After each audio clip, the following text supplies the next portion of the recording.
இந்த வார்த்தையை மறுபடியும் மறுபடியும் மறுபடியும் ஒரு முறையும் ஆண்டவர்கிட்ட நான் விசாரிக்கும் போது கர்த்தர் இந்த வார்த்தையை என்னிடத்துல சொல்லிக்கொண்டே இருந்தார். அந்த வார்த்தையை உங்களுக்கு முன்னாடி ப்ரெசென்ட் பண்ணி நம்ம வர்ஷிப், வேர்ட், ப்ரேயர் அப்படியே நம்ம மூணையும் சேர்ந்து அல்லேலூயா ஆமென். இங்கே எப்பவுமே ஒரு காங்கிரிகேஷன் இருக்காங்கன்னா அந்த காங்கிரிகேஷனில் 2 கூட்டம் இருப்பாங்க. ஒன்று வியூவர்ஸ், ரெண்டாவது பார்ட்டிசிபென்ட்ஸ். ஒன்று பார்வையாளர்கள், இரண்டாவது பங்காளர்கள். ஆமென். அந்த எப்பவுமே எனி க்ரௌட் யூ டேக், எந்த க்ரௌடை நீங்கள் எடுத்தாலும் சும்மா பார்க்கறதற்கு ஒரு சில பேர் வருவாங்க, ஒரு சில பேர் அதோடு கூட இணைந்து ஆமென் ஆராதனையோடு இணைந்து பங்கேற்று பார்ட்டிசிபேட் பண்ணி அதை தன்னோடு கூட இணைத்து கொள்ள விரும்புகிறவர்கள் இருப்பாங்க. ஸோ இன்றைக்கு நான் இயேசு கிறிஸ்துவின் நாமத்தில் விசுவாசிக்கிறேன், இங்கே யாரும் பார்வையாளர்களாய் அல்ல, எல்லாரும் பங்காளர்களாய் தான் வந்திருக்கிறீங்க. அல்லேலூயா ஆமென். யாரும் வேடிக்கை பார்க்க நம்ம வரல, எல்லாரும் இணைந்து இணைந்து இங்கிருந்து சொல்லப்படுகிற வார்த்தைகளை நீங்கள் ஆம் ஆமேன் என்று சொல்லி நீங்கள் என்ன பண்ணுங்க, ரிசீவ் பண்ணுறது மாத்திரமல்ல, கைகளை தட்டுறதோ கைகளை உயர்த்ததோ, நீங்கள் எதை செய்தாலும் அதை எப்படி செய்யணும் அப்படின்னா உற்சாகமாய் செய்யணும். ஆமென். வேதத்தில் ஒரு பலி இருக்கு, அந்த பலிக்கு பேரே உற்சாக பலி. அல்லேலூயா. உற்சாகமாய் நாம் செய்யும் பொழுது வசனம் சொல்லுகிறது, உற்சாகமாய் கொடுக்கிறவனிடத்தில் தேவன் பிரியமாய் இருக்கிறார்.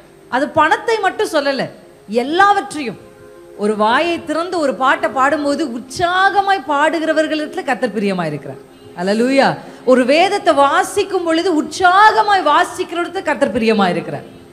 நம்ம எதை ஆண்டவருக்கு கொடுத்தாலும் அதை உற்சாகத்தோடு கொடுத்தோம்னா கர்த்தருடைய பிரியம் நம்ம மேல் வர ஆரம்பிக்கும். ஆமென். அல்லேலூயா. எத்தனை பேர் ஆமென்னு சொல்றீங்க? இன்றைக்கு என்னுடைய வாழ்க்கையில் தேவனுடைய நேசத்தை நாம் அனுபவிக்க போகிறோம், உற்சாகமாக கொடுக்க போகிறேன். இன்னும் எஞ்சி இருக்கிற இந்த நேரங்கள் எல்லாம் நம்ம ஃபுல் ஹார்ட்டோட உற்சாகத்தோடு வார்த்தைகளை கேட்கிறதும் ஆராதிக்கிறதும் ஜபிக்கிறதுமாய் அந்நிய பாஷை பேசி ஆண்டோடைய ரகசியங்களை பரலோகத்திலிருந்து இந்த நாளை பெற்றுக்கொள்ள போகிறோம். எத்தனை பேர் ஆமென்? அல்லேலூயா. நம்முடைய வாழ்க்கையையும் நம்முடைய குடும்பங்களையும் ஊழியங்களையும் கர்த்தர் ஆசீர்வதிக்க இந்த நாளில் சித்தம் உள்ளவராக இருக்கிறார். அல்லேலூயா. இப்போ நான் சொல்ல போகிற இந்த வார்த்தையை நம்ம அம்மாவோடு கூட சேர்ந்து எல்லாருமே வாசிக்க போகிறோம். வாய் திறந்து வாசிக்க நான் உங்களை உற்சாகப்படுத்துகிறேன். அல்லேலூயா. எடுத்துக்கொள்ளுங்க 20வது சங்கீதம், 20வது சங்கீதம் 20th சாம்ஸ் எடுத்துக்கொள்ளலாம். எல்லாருமே சேர்ந்து சத்தத்தை உயர்த்தி வாசிக்கணும். யாருமே முன்னு வாசிக்க போறதில்ல, உங்க சத்தம் இங்க கேட்கணும். ஆமென்.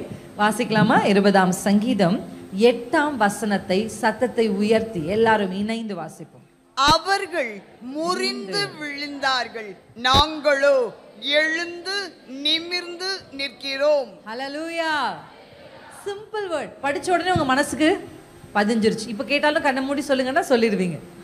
என்னது? அவர்கள் முறிந்து விழுந்தார்கள், நாங்களோ எழுந்து நிமிர்ந்து நிற்கிறோம்.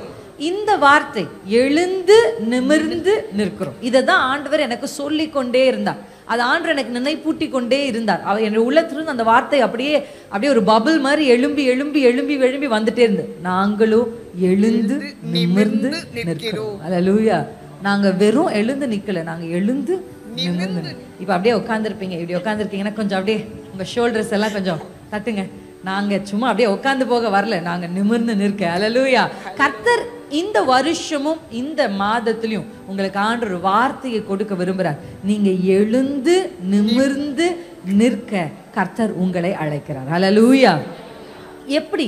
யார் விழுவாங்க? இங்க 2 கூட்டத்தார சொல்லுது. ஒண்ணு, அவர்கள் முறிந்து விழுந்தார்கள். ஒரு கூட்டம் முறிந்து விழுது, மறு கூட்டம் எழும்பி நிற்குது. அல்லேலூயா. யார் முறிந்து விழுவார், யார் எழும்பி நிற்பார்? இந்த கேள்வி அந்த வசனத்தை நோக்கி நாம் கேட்டோம்னா அதே அதிகாரத்தினுடைய முந்திய வசனம் அதற்கான பதிலை நமக்கு கற்றுக் கொடுக்கிறது. சிலர் ரதங்களை குறித்தும் சிலர் குதிரைகளை குறித்தும் மேன்மை பாராட்டுகிறார்கள், நாங்களோ எங்கள் தேவனாகிய கர்த்தருடைய நாமத்தை குறித்தே மேன்மை பாராட்டுவோம். ஹல்லேலூயா. இந்த தே ஏ அப்படியெல்லாம் வரும்போது அது எப்படின்னா, அவரை உறுதியாய் பற்றி கொள்கிற மனதை உடையவர்கள் அவரையே, அவரை இல்ல, அவரையே அப்படின்னு அழுத்தம் கொடுக்கும் போது அது என்ன சொல்லுது? அந்த ஏ என்ன சொல்லுதுன்னா, எனக்கு வேற ஆப்ஷன் இல்லைன்னு சொல்லுது. அல்லேலூயா. அதாவது ஒரு குழிக்குள்ள ஒருத்தரை தள்ளி விட்டுட்டோம். ஒரு குழி அப்படின்னா அதுல ஒரு கயிறை மட்டும் பிடிச்சு தொங்கி இருக்கிறவங்களை பார்த்துருக்கீங்களா? அந்த ஒரு கயிறு மட்டும்தான். இப்ப அந்த கயிறை கொஞ்சம் அவங்க லூஸா விட்டுட்டாங்கன்னா அந்த குழிக்குள்ள அவங்க விழுந்துருவாங்க. ஆமென். அப்படிதான் இயேசுவை இன்றைக்கு நம்ம பிடிச்சிருக்கிறோம். இயேசுவை மட்டும் விட்டா அவரையே, நமக்கு வேறு பிடித்துக்கொள்ள வேறு கயிறுகள் அல்ல, வேறு ஆதாரங்கள் அல்ல, இயேசுவே. அதனாலதான் வசனம் சொல்லுது, அவரையே நம்பி இருக்கிறபடியால். அப்படின்னு நம்ம எம்பசைஸ் பண்ணி அதை படிக்கும் போது நம்ம என்ன சொல்றோம் அப்படின்னா, ஆண்டவரே உம்மையே, உம்மையே. ரொம்ப அழகான ஒரு பாட்டு இருக்கு. ஜெனிப்பித்தவர் நீர்தானையா, கைவிடவில்லை ஐயா. வார்த்தை என்ன சொல்லுது?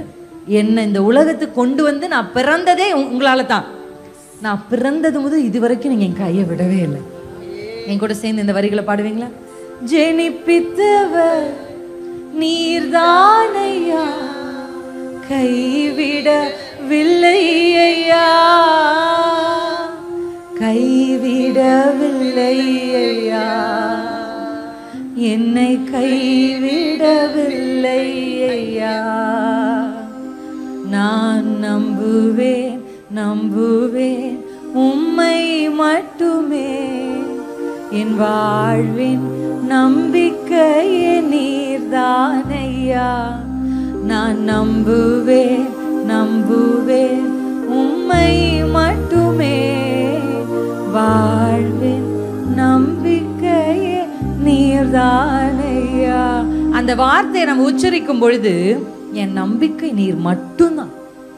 அவரையே அப்படின்னா அவர் மட்டும்தான் ஆண்டவரே, உம்மை மட்டுமே. அதே ஒரு எம்பசைஸோட இந்த வார்த்தை எப்படி வருதுன்னா, சில ரதங்களை குறித்தும் சில குதிரைகளை குறித்தும் அவங்களுக்கு ஆப்ஷன்ஸ் இருக்கு. அவங்களுக்கு ரதம் இருக்கு, அவங்களுக்கு குதிரை இருக்கு. ரதத்தை பிடித்துக்கொள்ள ரதத்தை பிடித்துக் கொள்ளலாம், குதிரையை பிடித்துக் கொள்கிற குதிரையை பிடித்துக் கொள்ளலாம். அப்படிதானே இருக்க வசனம். சில ரதங்களை குறித்தும் சிலர் குதிரைகளை. நான் ஃபர்ஸ்ட் சொன்னேன், ஒரு குரூப்பை ரெண்டா பிரிக்கிறோம். ஒன்னு முறிந்து விழுகிறவர்கள், இன்னொன்று எழுந்து நிற்கிறவர்கள். இந்த முறிந்து விழுகிறவர்களே இன்னும் பார்ட்டிசன்ஸ் இருக்காங்க, இன்னும் ரெண்டு பேரா பிரிஞ்சிருக்காங்க. எப்படி? அதுல ஒரு சிலர் ரதங்களை நம்புறாங்க, அதுல ஒரு சிலர் குதிரையை நம்புறாங்க. ஆனா இந்த பக்கம் ஒரு கூட்டம் இருக்கு பாருங்க. இந்த கூட்டத்தை குறித்து வேதம் சொல்லு, நாங்களோ. எல்லாரும் சொல்லுங்களேன், நாங்களோ. நீங்க பார்ட்டிசிபென்ட் தானே, அதனால என் கூட பேசிக்கிட்டே இருங்க. நான் மட்டும் பேச போறதில்ல, நீங்களும் பேச போறீங்க. ஆமென். சொல்லுங்களேன், வாய் திறந்து நாங்களோ, நாங்களோ. நாங்க என்ன அந்த வார்த்தை எப்படி சொல்லுதுன்னா, எங்கள் தேவனாகிய கர்த்தருடைய நாமத்தை குறித்தே எங்களுக்கு ஒரு மேன்மையும் இல்லை இந்த உலகத்துல. எத்தனை பேர் ஆமென் என்று என்னை ஆமோதிக்கிறேன்? என் வாழ்க்கையில் எனக்கு எந்த மேன்மையும் இல்லை. உலகம், ஓ உன்கிட்ட பணம் இருக்கு, ஓ நீ நல்லா படிக்கிறவ, நீ நல்லா படிச்சவ, உலகம் என்னை பார்த்து என்னை எந்த விதத்தில் மேன்மை உள்ளவரா கருதோன்னு எனக்கு தெரியல. ஆனா என்னை பார்க்கும்போது எனக்கு இருக்கிற ஒரே மேன்மை என்னன்னா, இயேசுவின் நாமம். அல்லேலூயா. அவர் என் மேல் போட்டு இருக்கிற இந்த முத்திரை, இந்த சீல் இல்லைன்னா நான் ஒரு வெத்து பேப்பர், நான் அனாயிண்டிங் இல்லைன்னா நான் ஒரு வேஸ்ட். ஆனா இயேசு என்னோடு இருக்கிறதா எத்தனை பேர் அதை உணர்கிறீங்க? இந்த வார்த்தையை நான் சொல்லும் போதே உங்களுக்குள்ள உங்க மேன்மை இயேசு மட்டும்தான். இயேசு தான் உங்களுடைய நம்பிக்கை. அவர் ஒருவரே உங்களுடைய ஆதாரம். அவர் ஒருவரே நீங்கள் பிடித்து கொண்டிருக்கிற கயிறு. அவர் ஒருவரே நீங்கள் மேன்மை பாராட்டுகிற மேன்மை பாராட்டலா இருப்பாரானால் நீங்கள் ஒரு நாளும் முறிந்து விழுகிறதில்லை. நீங்க எழுந்து நிமிர்ந்து நிற்பீங்க. அல்லேலூயா. இங்க இருக்கிற ஒரு சில பேர்கிட்ட இது இல்லை அது இல்லை, எல்லார்கிட்டயுமே எல்லாமே இருக்காது. எல்லார்கிட்டையும் ஏதோ ஒன்று என்ன பண்ணும், குறைவுபடும். எவ்வளவு பெரிய ஞானினாலும் அவருக்கு பாட தெரியாம இருக்கலாம், நல்லா பாடுறவங்களுக்கு படிப்பு வராம இருக்கலாம். ஒவ்வொருவருக்கும் ஒவ்வொரு டேலண்ட்டை கற்று, every one can not be perfect.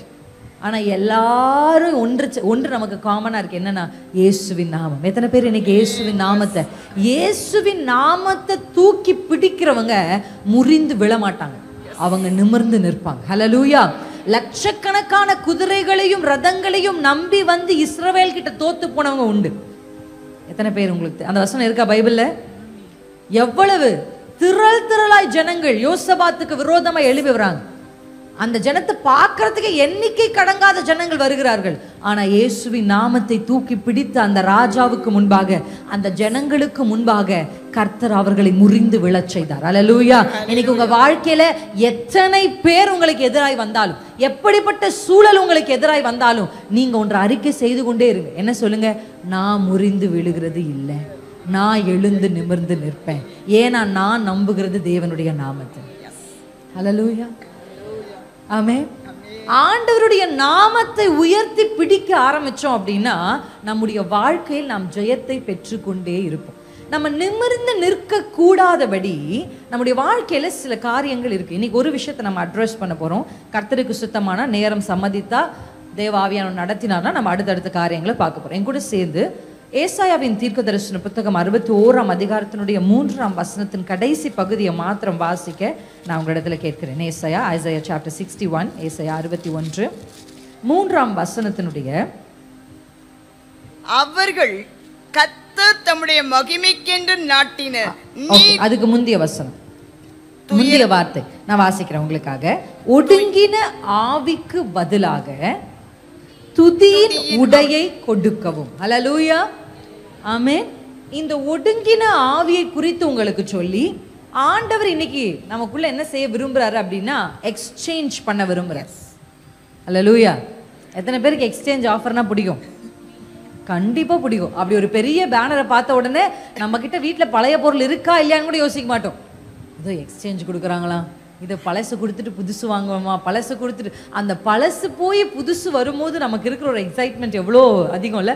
அது ஒரு சின்ன வீட்டு பொருளாக இருந்தாலும் சரி, ஒரு உடையாக இருந்தாலும் சரி, எது ஆனாலும் சரி, அந்த பழையன கீழே போய் புதுசு உள்ளே வரும்போது நமக்குள்ள ஒரு சந்தோஷம் நிச்சயமாக வருது. இந்த வசனத்தை நான் வாசித்து கொண்டு, நான் எப்பவுமே ஆங்கில வேதாகமத்தோடு சேர்த்து பைபிளை வாசிப்பேன். எனக்கு இன்கேஸ் வேதத்தில் சில வார்த்தைகளை அறிந்து கொள்ளணும் ஆழமா அப்படின்னா. அப்போ நான் வாசிக்கும் போது இந்த ஒடுங்கின ஆவிக்கு இங்கிலீஷில் எப்படி இருந்ததுன்னா ஸ்பிரிட் ஆஃப் ஹெவினஸ் அப்படின்னு இருந்துச்சு. என்னங்க? ஸ்பிரிட் ஆஃப் ஹெவினஸ் அப்படின்னா இது ஒரு பாரம். இங்கே நிறைய பேர் அப்படிதான் இருக்கிறீங்க, ஒரு பாரத்தை சுமந்து கொண்டிருக்கிறீங்க. ஏன் சிஸ்டர் இப்படி சோகமா இருக்கீங்க? ஏன் இப்படி ஒடுங்கி போய் நடந்து கொண்டிருக்கிறீங்க? ஏன் இது வந்து ஒடுங்கி நடக்கிறதுனா இது வெறும் மாம்சத்தில் இல்லை. மாம்சத்தில் சில பேர் திடகாத்திரமா நடப்பாங்க, ஆனால் ஆவி ஒடுங்கி போயிருக்கும். இந்த ஆவியை ஒடுக்கிற காரியம் என்ன? ஹெவினஸ். இது நான் யோசிக்கும் போது நம்முடைய வாழ்க்கையில நிறைய நேரத்தில் நம்ம என்ன சொல்லுவோம்? இந்த கடன் இருக்கிறதுனால தான் சிஸ்டர் நான் இப்படி இருக்கிறேன், அதுதான் எனக்கு ஒரே பாரம், அது மட்டும் போயிருச்சுன்னா நான் என்ன ஆயிடுவேன்? சரியாயிடுவேன். சில பேர் சொல்லுவாங்க, என் பிள்ளையுடைய வாழ்க்கையை குறித்து தான் எனக்கு ஒரே பாரம், அது மட்டும் சரியாயிடுச்சுன்னா நான் சரியாயிடுவேன். இப்படி ஒவ்வொருத்தருக்கும் ஒவ்வொரு ஆப்ஷன்ஸ், ஒவ்வொரு காரணம் இருக்கிறது. அவர்கள் இருதயம் பாரமாக இருக்கிறது. ஆனால் இந்த வசனம் சொல்லுகிறது எல்லா பாரமும் அப்படிப்பட்டதில்லை. நீங்கள் இந்த உலகத்தை பார்த்தீங்கன்னா உங்களை அடுத்தடுத்த பாரத்தை இந்த உலகம் உங்கள் மேலே வைக்கும். ஆமாம் தானே? போன டைம் வந்தபோது நான் சொன்னேன்னா உங்களுக்கு ஞாபகம் இருக்கான்னு எனக்கு தெரில.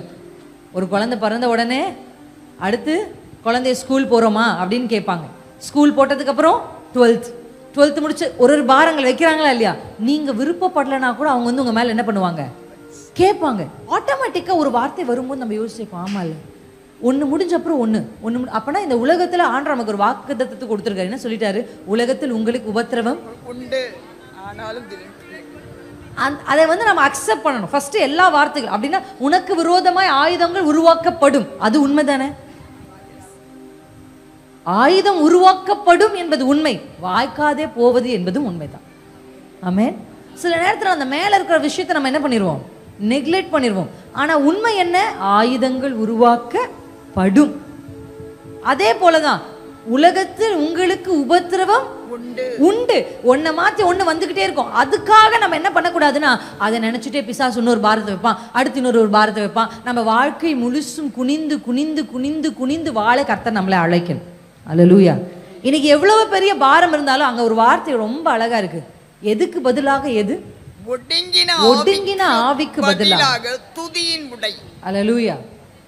பாரம் நம்மை விட்டு நீங்குகிறதுக்கு நமக்கு அந்த பிரச்சனை சால்வ் ஆகுறது இல்லை. சில பேருக்கு பிரச்சனை கூட சால்வ் ஆகும். என்கிட்ட ஒரு சில சகோதரி எல்லாம் பேசியிருக்காங்க. அவங்க சொல்லுவாங்க, என் வாழ்க்கையில எல்லாமே நல்லா இருக்கு, பணம் இருக்கு, என் கணவர் அன்பானவர், எனக்கு நல்ல பிள்ளைங்க, எனக்கு எல்லாமே செட்டில் சிஸ்டர், ஆனாலும் என் உள்ளத்துல ஏதோ ஒரு பாரம். நம்ம நினைக்கிறோம் சூழ்நிலைமைகள் தான் இந்த பாரத்தை கொண்டு வந்து வைத்தது. இங்க வேதம் சொல்லுது அது சூழ்நிலைமைகளால வந்த பாரம் அல்ல, அது ஒரு ஸ்பிரிட். ஆமென்.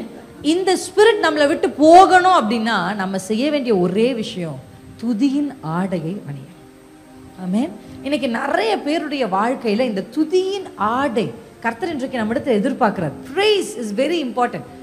லாஸ்ட் டைம் உங்ககிட்ட பேசும்போது நான் சொன்னேன், துதி என்பது ஒரு ஆயுதம். துதி என்பது, இந்த வருஷம் உங்களுக்கு சொல்றேன், துதி என்பது ஒரு ஆடை. ஆமென். இந்த ஆடையை நீங்க அணிந்து கொள்ள அணிந்து கொள்ள அணிந்து கொள்ளத்தான் உங்க வாழ்க்கையில் இருக்கிற பாரங்கள் நீங்கும். அது நடந்தா நான் மாறிடுவேன், அது நடந்தா நான் சிரிச்சிருவேன், அது நடந்தா, எது நடந்தாலும் அடுத்தடுத்து உங்க மேல என்ன பண்ணும், இந்த உலகமும் இந்த சமுதாயமும் இல்லை சத்துருவும் உங்க மேல ஒன்றை வைத்து கொண்டே இருப்பான். எது நடந்தாலும் இல்லைனாலும் நான் இயேசுவை ஸ்தோத்தரிப்பேன். அல்லேலூயா. அவரை நான் துதிப்பேன். ஆமென். எத்தனை பேர் என் கூட சேர்ந்து இந்த வார்த்தைக்கு ஆமென் என்று சொல்றேன்? துதிக்க துதிக்க துதிக்க அந்த ஸ்பிரிட் ஆஃப் ஹெவினஸ் உங்களை விட்டு விலகிறத நீங்க என்ன பண்ணுவீங்க பார்ப்பீங்க. நான் இதுக்கு ஒரு எடுத்துக்காட்டா உங்களுக்கு விளங்கும்படி ஒரு சில விஷயத்தை நான் சொல்ல விரும்புறேன். ஒரு என்னோட டெஸ்டிமோனி. இந்த வார்த்தையை ப்ரீச் பண்ணி இந்த ரெவலேஷனை கர்த்தர் எனக்கு கொடுத்த போது இதை பிரசங்கிக்க வேண்டும் என்று நான் என்ன பண்ணேன்னா விரும்பினேன். ஒரு ஜூம் மீட்டிங். அந்த ஜூம் மீட்டிங்காக நான் ஆயத்தமாகி கொண்டிருக்கும் போது என்ன நடந்துருச்சு, கரெக்டாக நான் எல்லாம் ப்ரிப்பேர் ஆகி அதுக்கு முந்தைய நாள் வந்து நைட்டெல்லாம் உட்காந்து ஆண்டவர் சமூகத்தில் காத்திருந்தேன்.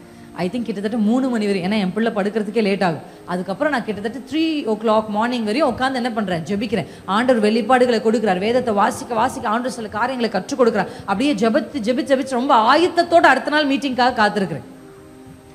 ஆசையாக காத்திருந்து நான் போய் மீட்டிங்காக லேப் ஆன் பண்ணலான்னு பார்த்தா லேப் வேலை செய்யவே இல்லை. நானும் என் கணவரும் பயங்கர உற்சாகத்தோடு, ஏன்னா லேப் இருந்தால் தான் அதோட கீபோர்டு கனெக்ட் பண்ண முடியும், அதோட மைக்கை கனெக்ட் பண்ண முடியும். லேப் இல்லைன்னா எங்களால் என்ன செய்ய முடியாது, எதையுமே செய்ய முடியாது. ஃபோனில் என்ன பண்ண முடியாது, எதையுமே கனெக்ட் பண்ண முடியாது.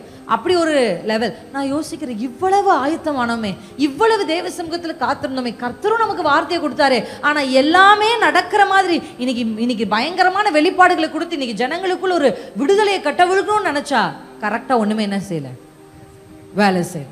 உடனே உங்களுக்கு என்ன வரும் ஒரு மாதிரி. எத்தனை பேர் அதை உணர்ந்துருக்கீங்க? நான் மட்டும்தான் அப்நார்மலாக ஃபீல் பண்ணுறேன்னா? இல்லை உங்களுக்கும் அப்படி இருக்குல்ல? அப்படியே ஒன்று சந்தோஷமாக நடக்கும்போது திடீர்னு ஒரு தடை நமக்கு முன்னாடி போட்டால் உடனே நம்ம இருதயம் என்ன பண்ணும், வேதனை. எனக்கும் அதே மாதிரி ஒரு துக்கம் வந்துடுச்சு. துக்கத்தோடு நான் ரெடி ஆகிறதுக்காக என்னுடைய பாத்ரூமில் போய் அப்படியே ஃபேஸ் வாஷ் பண்ணிட்டே இருக்கிறேன். ஆனால் கொஞ்சம் வேதனை. என்ன ஆண்டவரே இப்படி ஆயிடுச்சு, நான் எவ்வளோ ஆசையாக இருந்தேனே அப்படின்னு நான் பேசிக்கொண்டே இருக்கும்போது ஆவியானவர் என் உள்ளத்தில் சொல்கிறார், பிரின்சி, இந்த ஸ்பிரிட்டை நீ மேற்கொள்ளணும்னா நீ துதிக்கணும். நீங்கள் நம்ப மாட்டீங்க, நான் என்ன பண்ணேன்னா அப்படியே ஃபேஸ் வாஷ் பண்ணிட்டே இருக்கும்போது திடீர்னு அந்த ரெவலேஷன் எனக்கு கிடைச்ச உடனே கைத்தட்டு, டப்பான்னு ஒரு கைத்தட்டல் தாட்டு, நான் இயேசுவை துதிப்பேன். இது ஒன்றும் பிரச்சனையே இல்லை. என் கர்த்தருக்கு இது எம்மாத்திரம் ஒன்றுமே கிடையாது. என் தேவனால கீபோர்டு இருந்தாதான், மைக் இருந்தாதான், லேப்டாப் இருந்தாதான் கர்த்தர் கிரியை செய்வாரா? இன்னைக்கு ஃபோனோடய நம்ம போகிறோம். கர்த்தர் கிரியை செய்வார், கர்த்தர் செய்வார். அப்படி நான் என்ன பண்ண ஆரம்பிச்சேன்னா, ஏன் கேட்டுட்டு இருந்தேன் நான், கர்த்தர் கிரியை செய்வார், கர்த்தர் நல்ல டங்ஸில் பேச ஆரம்பிச்சேன், அந்நிய பாஷையில் பேச ஆரம்பித்தேன். அல்லேலூயா. அப்படியே ஃபோன் அப்பா திடீர்னு லேப்டாப் ரிப்பேர் ஆயிடுச்சா சிஸ்டர்னு கேட்டிங்கன்னா இல்லை, சரியாகலை, அப்படியே தான் இருந்துச்சு. ஃபோனில் தான் மீட்டிங் நடத்தணும். ஆனால் கர்த்தர் அந்த நாளில் பெரிய மகிமையை கூட்டத்தில் கட்டளையிட்டார். அல்லேலூயா, ஆமென், அல்லேலூயா. இன்றைக்கு நான் உங்களுக்கு சொல்ல விரும்புகிற ஒரு வார்த்தை என்ன அப்படின்னு சொன்னால், ஏதோ ஒன்று எத்தனை பேர் ஃபீல் பண்ணிக்க டக்குன்னு உங்கள் இருதயத்தை வந்து அழுத்தும், அப்படியே உங்க உள்ளத்தை அப்படியே கொண்டு வரும். நல்லா இருக்கிற மாதிரி தெரியும், திடீர்னு ஒரு காரில் உங்களை மூடுற மாதிரி தெரியும். அது மூடின உடனே நீங்க என்ன பண்ணிடக்கூடாது, அதை அழுத்துற உடனே ஓகே ஓகே ஓகே அப்படின்னு குனிஞ்சிடக்கூடாது. அதை அழுத்தும் போது நீங்க என்ன பண்ணணும், எழும்பணும். என வேதம் சொல்லுகிறது, கர்த்தருடைய நாமத்தை உயர்த்தி பிடிக்கிறவர்கள் அவர்கள் முறிந்து விழுகிறதில்லை, அவர்கள் எழுந்து நிமிர்ந்து நிற்பார்கள். ஹல்லேலூயா. இன்னைக்கு ஆண்டவர் ஒடுங்கி இருக்கிற சில ஆவிகள், ஏன் தெரியுமா, பவுல் ரொம்ப அழகா சொல்றார், எப்பக்கத்திலும் நாங்கள் நெருக்கப்பட்டோம், நாங்க ஒடுங்கி போறதில்ல. பவுல் ஒரு பெஸ்ட் எக்ஸாம்பிள். பவுலுக்கு ரைட்டு லெஃப்ட் முன்ன பின்னணி எல்லா பக்கத்திலும் நெருக்கும். ஆனா பவுல் சொல்றாரு, எங்களை ஒடுக்கிறது இல்லை. ஏன் தெரியுமா, பவுலுக்குள் அப்படிப்பட்ட ஒரு ஆவி, துதியின் ஆவி. எப்படி இதை நான் உங்களுக்கு சொல்றேன், எப்படி சிஸ்டர் கரெக்டா சொல்றீங்க அப்படின்னு கேட்டா, நம்ம எல்லாருக்குமே தெரியும்ல, சிறைச்சாலை அடைப்பதில்லை, சங்கிலிகள் நிரந்தரமில்லை, உங்க நாமம் உயர்த்தும் போது அஸ்திபாரம் நிலைப்பதில்லை, சிறைச்சாலை அடைப்பதில்லை, சங்கிலிகள் நிரந்தரமில்லை, உங்க நாமம் உயர்த்தும் போது அஸ்திபாரம் நிலைப்பதில்லை. ஹல்லேலூயா. அங்க எல்லாமே கட்டப்பட்டிருந்தது. பவுலுக்குள் இருந்த அந்த பிரைஸ், ஆமென், அந்த பிரைஸ். நம்ம மாம்சத்தை கட்டி போடலாம், ஆவியை எந்த மனுஷனாலும் கட்டி போட முடியாது. அல்லேலூயா. ஏன்னா இந்த ஆவியை கொடுத்த ஆண்டவர் மட்டும்தான் அதற்கு அதிகாரம் இருக்கே தவிர எந்த மனுஷனாலும் உங்க ஸ்பிரிட் என்ன பண்ணவே முடியாது. உங்க சரீரத்துல வியாதி இருக்கட்டும், அது ஒரு பக்கம் இருக்கட்டும். வீட்டுல கடன் பிரச்சனை இருக்கட்டும், அது ஒரு பக்கம் இருக்கட்டும். ஆமென். குடும்பத்துல சமாதான குறைவுகள் இருக்கட்டும், அது ஒரு பக்கம் இருக்கட்டும். அதன் நடுவிலும் கர்த்தரை துதிக்கிறவர்களுக்காக தான். ஹல்லேலூயா. எனக்கு ரொம்ப பிடிச்ச ஒரு விஷயம், அதுல என்ன எனக்கு ரொம்ப பிடிச்ச ஒரு விஷயம்னா உங்களுக்கு நான் சொல்றேன் பாருங்க. சிறைச்சாலை கதவுகள் கூட மனுஷர்களால திறக்க முடியும். சங்கிலிகளை கூட என்ன பண்ண முடியும், மனுஷர்களால திறக்க முடியும். ஆனா அஸ்திபாரத்தை ஒரு மனுஷனாலும் அசைக்க முடியும். நல்லா கை தட்டி, நல்லா கை தட்டுங்க, கைகளை நல்லா தட்டுங்க. மனுஷனால் செய்ய முடியாதவைகளை கர்த்தர் செய்து முடிப்பார். அவருடைய நாமத்தை உயர்த்தி பிடிக்கும் போது. அல்லேலூயா. எப்போ கம்ஃபர்டபுளா இருக்கும் போது கர்த்தருடைய நாமத்தை உயர்த்துறது ஒரு பெரிய விஷயம் இல்லை. இந்த ஸ்பிரிட் உங்களை அட்டாக் பண்ண முயற்சி செய்யும் போதே உடனே நீங்க என்ன பண்ணணும். நான் அப்படிதான் எப்பவுமே என்னுடைய அனுபவம் எப்படின்னா, என்னை உட்காரு படுத்துரு முடியாதுன்னு எப்ப பிசாசு சொல்றானோ அப்பெல்லாம் நான் எழுந்து நின்றுருவேன். என் பெட் மேலே இருக்க மாட்டேன், டக்குன்னு எழுந்து நிற்க ஆரம்பிச்சிருவேன். நின்று நல்லா அப்படியே நடந்து நடந்து நடந்து அந்நிய பாஷைகள்ல பேச ஆரம்பிப்பேன். அல்லேலூயா.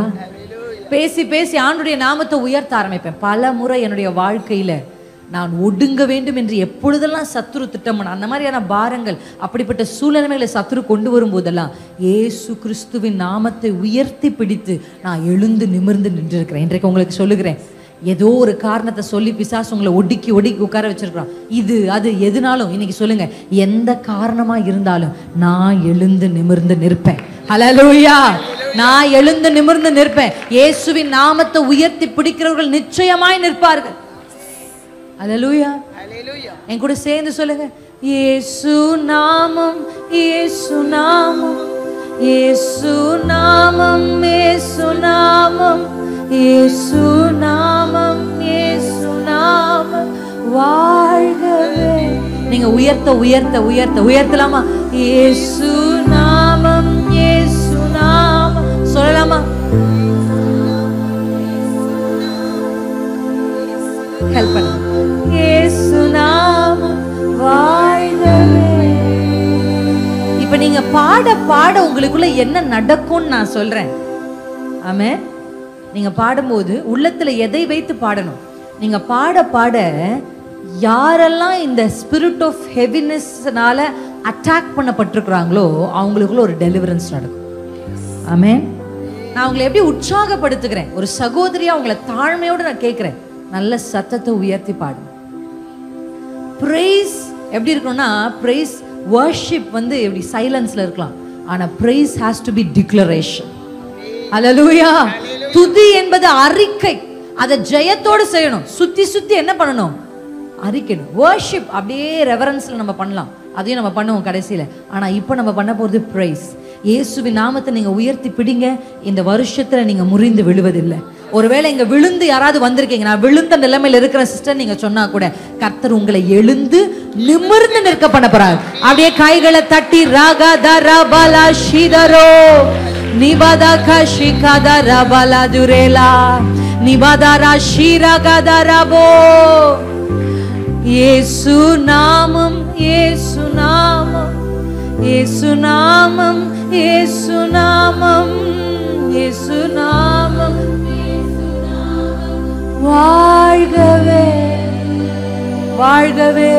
இயேசு நாமம் பாட பாட வாய் திறந்து பாடுங்க,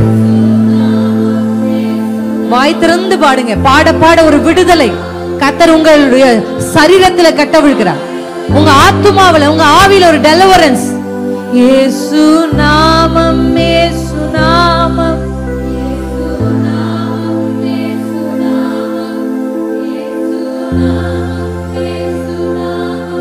வாழ்கவே வாழ்கவே. ஹல்லேலூயா.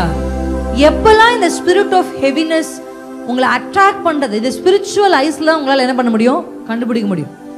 இப்போ ஆவிக்குரிய கண்ணோட்டத்தில் இதை நீங்க பார்க்கலன்னா நீங்க எப்படி பார்ப்பீங்கன்னா, அந்த அக்கா பேசின பேச்சுனால தான் நான் இப்படி இருக்கிறேன், அந்த ஐயா சொன்ன வார்த்தை தான் என்னை இப்படி மாத்திருச்சு. என் வாழ்க்கையில நடந்த இந்த அனுபவங்கள் தான் நான் இப்படி ஒடுங்கி போயிருக்கேன் அப்படின்னு உலகத்தில் இருக்கிறவர்களை கை காண்பிக்கும். ஆனா ஆவிக்குரிய கண்களை திறந்து பாருங்க.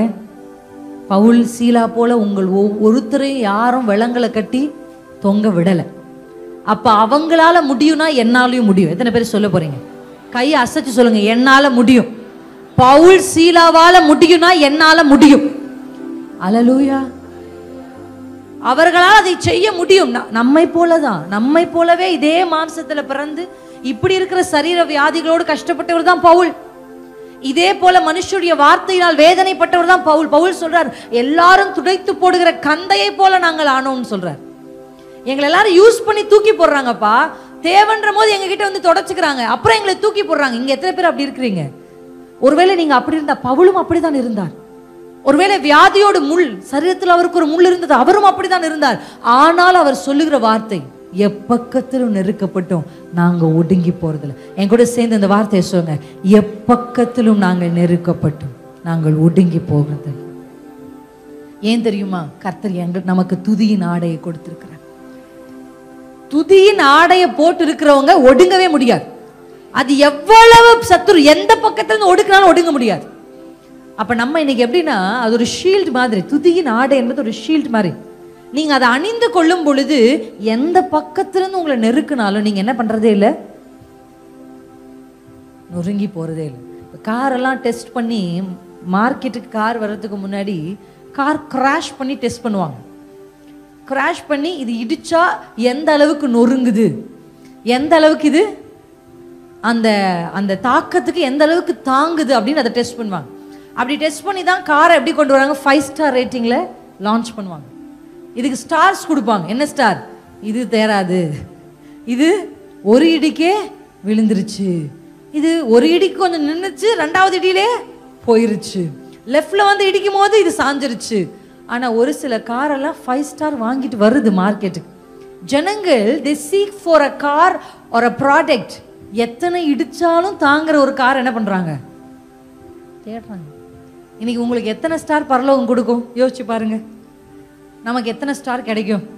சின்ன பிள்ளைங்களுக்கெல்லாம் டீச்சர்ஸ் வந்து ஸ்டார் போட்டு அனுப்புவாங்க, அப்படிதானே? ஹோம்ஒர்க் எல்லாம் செஞ்சா பிள்ளைங்க ஆசையா கொண்டு வந்து காமிக்கும். என்ன காமிக்கும்? என் டீச்சர் எனக்கு ஸ்டார் போட்டாங்க. இன்னைக்கு பரலோகம் உங்களுக்கு ஸ்டார் போடணும்னா எத்தனை இடி தாங்கும்? எனக்கு தெரியும், பாலுக்கு கண்டிப்பா 5 ஸ்டார் தான். ஏன்னா பாலுக்கு எப்பக்கத்திலும் நெருக்கும். எப்பக்கத்திலிருந்து பாலை நெருக்கினாலும் பால் என்ன பண்ணல, நொறுங்கல. அப்பனா பால் வந்து 4 ஸ்டார் ரேட்டிங். இப்ப நம்ம யோசிச்சு பார்ப்போம். நம்மள ஒரு சில பேரெல்லாம் வியாதிகள் வந்தா கூட சமாளிச்சிருவாங்க, வார்த்தையை சமாளிக்க மாட்டாங்க. ஒரு சில பேர் வார்த்தையை சமாளிப்பாங்க, ஆனா ஒரு சில பேர் எதை சமாளிக்க மாட்டாங்க, வியாதியை இப்படி ஒவ்வொருத்தருக்குள்ளயும் ஒவ்வொரு விதமான காரியத்தை. ஒரு விஷயத்துல ஸ்ட்ராங்கான, நாங்க இதெல்லாம் கெட்டி, பிசாசுக்கு தெரியும் நீங்க எதுல கெட்டி எதுல வீக்குன்னு. உங்க அம்மாவை பத்தி பேசினா நீங்க எமோஷன் ஆயிருவீங்க, அப்பா வீட்டை பத்தி பேசினா உங்களுக்கு டென்ஷன் ஆகும், பிசாசுக்கு தெரியும். அப்ப கரெக்டா கணவன்மார்கள் என்ன பண்ணுவாங்க, கரெக்டா என்ன உன்னை வளர்த்துருக்காங்க அப்படின்னு சொல்லு. இது வரைக்கும் என்ன பேசினாலும் அமைதியா இருந்த நீங்க கரெக்டா அப்பாவை பத்தி, எங்க அப்பாவை பேசாதீங்க, அப்ப எனக்கு கெட்ட கோபம் வரும். அப்ப என்ன, ஸ்பிரிட்டுக்கு நல்லா தெரியுது உங்க வீக்னஸ் பாயிண்ட் எது. இப்ப நீங்க நல்லா புரிஞ்சுக்கோங்க, எப்பக்கத்திலும் நெருக்கப்பட்டாலும் நான் ஒடுங்கி போகிறது இல்லை. இன்னைக்கு ஆசை, இந்த வார்த்தையை கேட்கும் போதே உங்களுக்குள்ள ஆசை வரும், ஆண்டவரே ஹெவன் எனக்கு எத்தனை ஸ்டார் கொடுக்கும். இந்த பூமியில எவ்வளவு பெரிய ஸ்டாரா இருந்தாலும் பரலோகம் ஸ்டார்ன்னு சொன்னாதான் ஸ்டார்.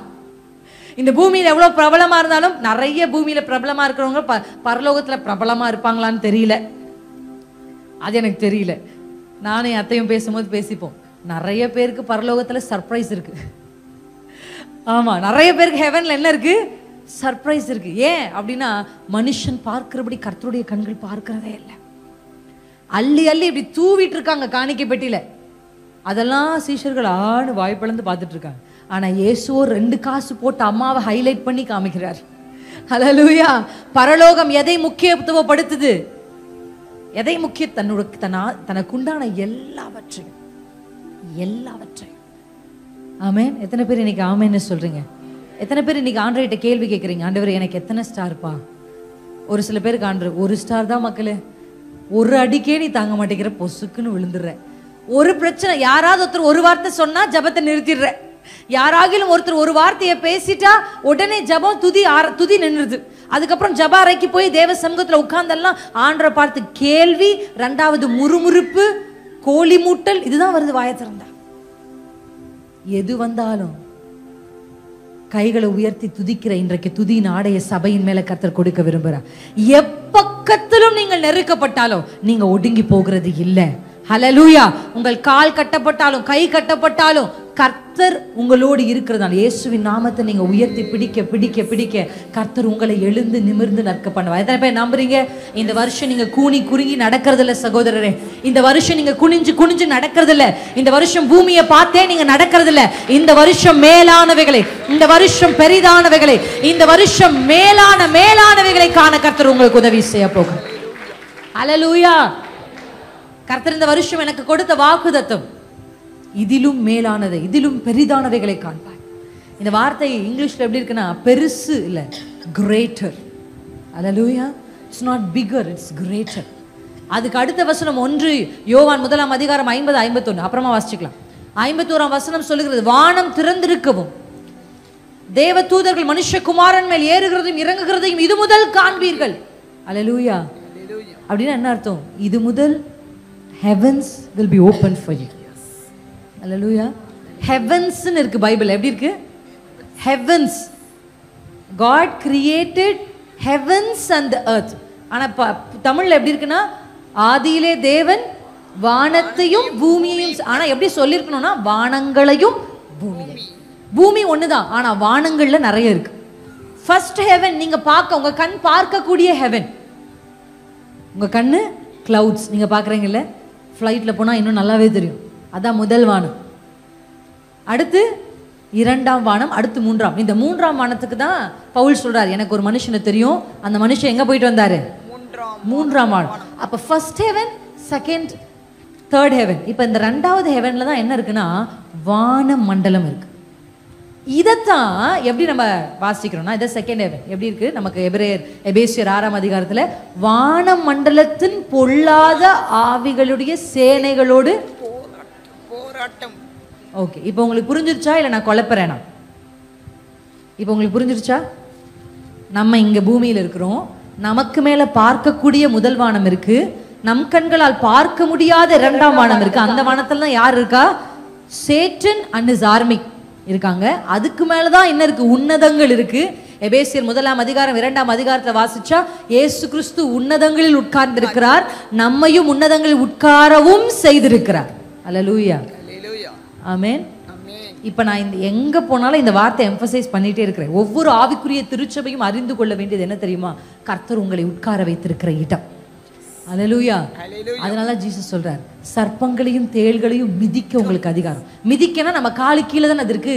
அப்ப நீங்க எங்க இருக்கீங்கன்னா உன்னதத்துல இருக்கிறீங்க, தேர்ட் ஹெவன்ல. இப்ப தேர்ட் ஹெவனுக்கு கீழே தானே செகண்ட் ஹெவன் இருக்கு, 2ஆம் வானம் இருக்கு.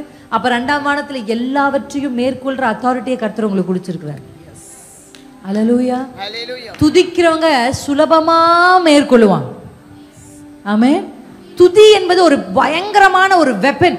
இதை வச்சு நீங்க சுலபமா ஜெயிக்கலாம். இந்த வசனம் நமக்கு சொல்லுகிறபடி ஒடுங்கின ஆவிக்கு பதிலாக கர்த்தர் உங்களுக்கு துதியின் ஆடையை கொடுக்கிறார். இதுக்கப்புறம் உங்களை ஒடுக்கிற மாதிரி, ஏதோ ஒரு ஹெவினஸ் உங்க மேல வைக்கிற மாதிரி, ஏதோ ஒரு பாரம் உங்க இருதயத்துக்கு. இங்க இருக்கிற ஒரு சில பேர் அதை உணர்ந்திருப்பீங்க, காரணம் இல்லாம ஒரு பேர்டன் உங்க ஹார்ட்ல வரும். அது என்ன காரணம்னு கேட்டா அதுக்கு சொல்ல தெரியாது. ஏன் இப்படி இருக்கு தெரியல, ஒரு மாதிரி ஒரு பேர்டனா இருக்கு. எத்தனை பேர் அப்படி ஃபீல் பண்ணிருக்கீங்க? என்ன போல ஏதோ நடக்க போற மாதிரி இருக்கு, ஏதோ சம்பவிக்கிற மாதிரி இருக்கு. அப்படி ஏதாவது ஒரு ஃபீலிங் உங்களுக்குள்ள வந்ததுன்னா நீங்க உடனே என்ன செய்யணும் தெரியுமா? எழுந்து ஆண்டவரை துதிக்க ஆரம்பிக்கணும். ஆமென். அவருடைய நாமத்தை உயர்த்த ஆரம்பிக்கணும், அவருடைய செய்கைகளை அறிவிக்க ஆரம்பிக்கணும். அவருடைய நாமத்தை நீங்க உயர்த்தி பிடிக்க பிடிக்க பிடிக்க தேவனுடைய நாமத்தினாலே உங்களுக்கு விடுதலை வரும். அவருடைய நாமத்தை நீங்க உயர்த்தி பிடிச்சீங்கன்னா நீங்க எழுந்து நிமிர்ந்து நிற்பீங்க. ஹல்லேலூயா. ஆமென். ஆமென். எத்தனை பேர் ஆமென்னு சொல்றீங்க? என் கூட சேர்ந்து இப்ப நம்ம கைகளை தட்டி நம்ம ஒரு பாட்டு பாட போறோம்.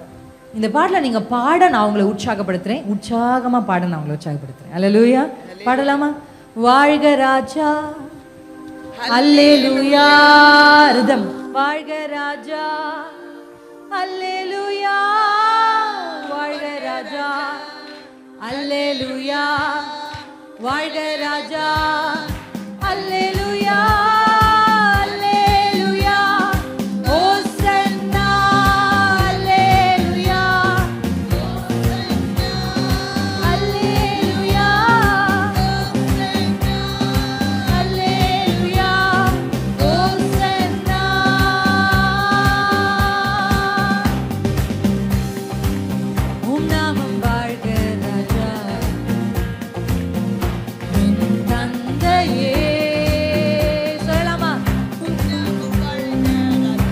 நாமத்தை உயர்த்த உயர்த்த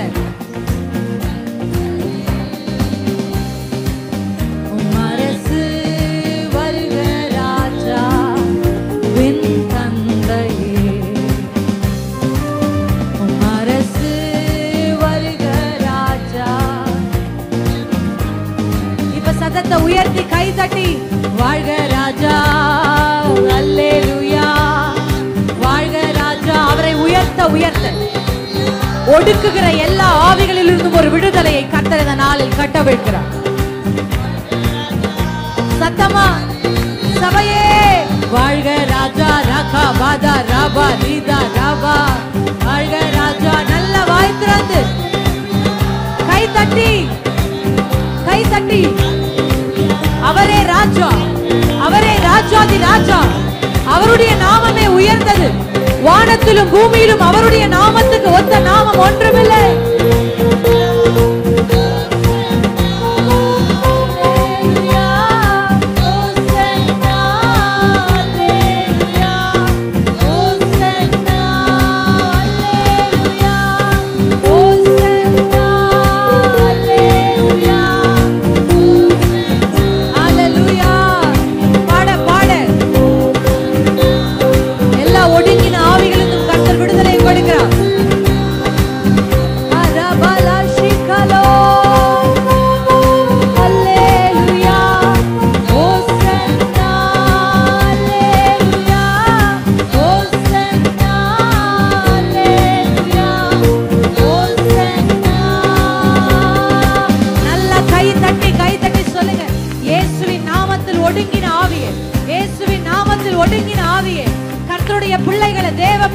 ஒடுக்குகிற ஆவியே, துதிக்க முடியாதபடி, தேவனுடைய நாமத்தை உயர்த்தி பிடிக்க முடியாதபடி, கர்த்தரை பாடல் பாடி ஆராதிக்க முடியாதபடி, இயேசு என்கிற நாமத்தை தூக்கி பிடிக்க விடாமல் எப்ப பார்த்தாலும் துக்க முகத்தோடு, எப்பொழுது பார்த்தாலும் புலம்பிக் கொண்டு, எப்பொழுது பார்த்தாலும் குறை சொல்லிக் கொண்டிருக்கிற ரபா ஷிகர் ரபா உதடுகள் எல்லாம் இயேசுவின் நாமத்துல துதியின் ஆடையை கர்த்தர் உங்கள் மேல போர்த்துகிறார்.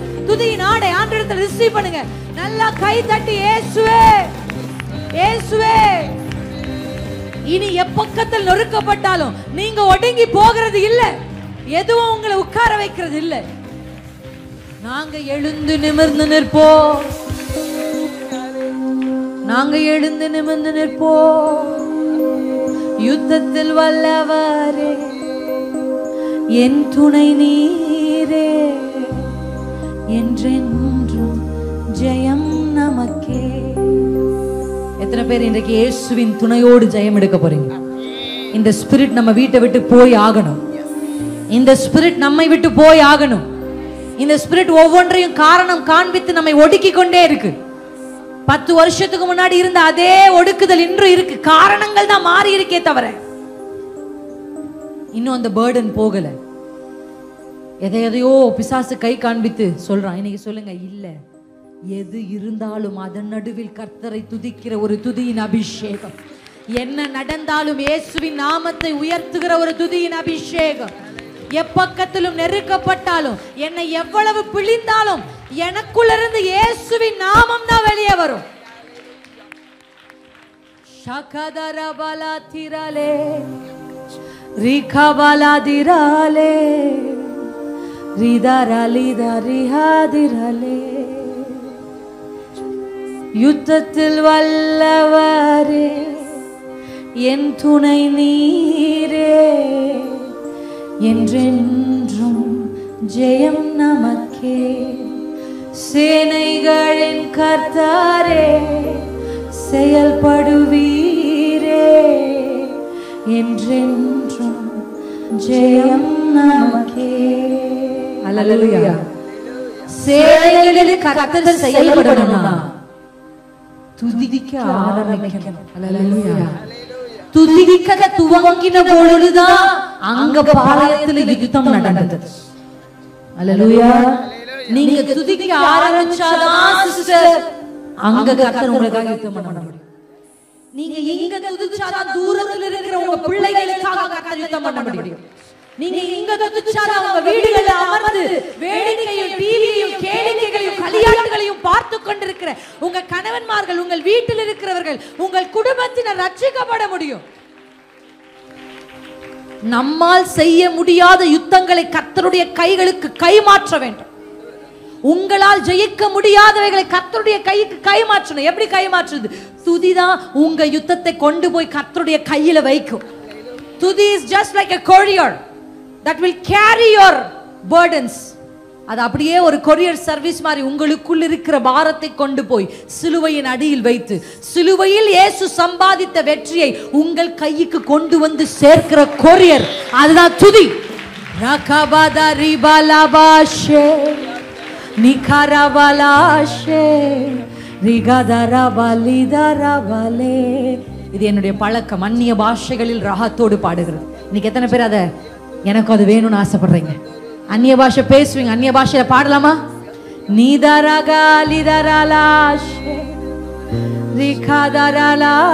புதுசா தான் இருக்கும், முதல்ல கஷ்டமா இருக்கும். ட்ரை பண்ணுங்க, ட்ரை பண்ணுங்க. ஹெவன்லி டியூன்ஸ் கர்த்தர் கொடுக்கிறார் நமக்கு. ட்ரை பண்ணலாமா?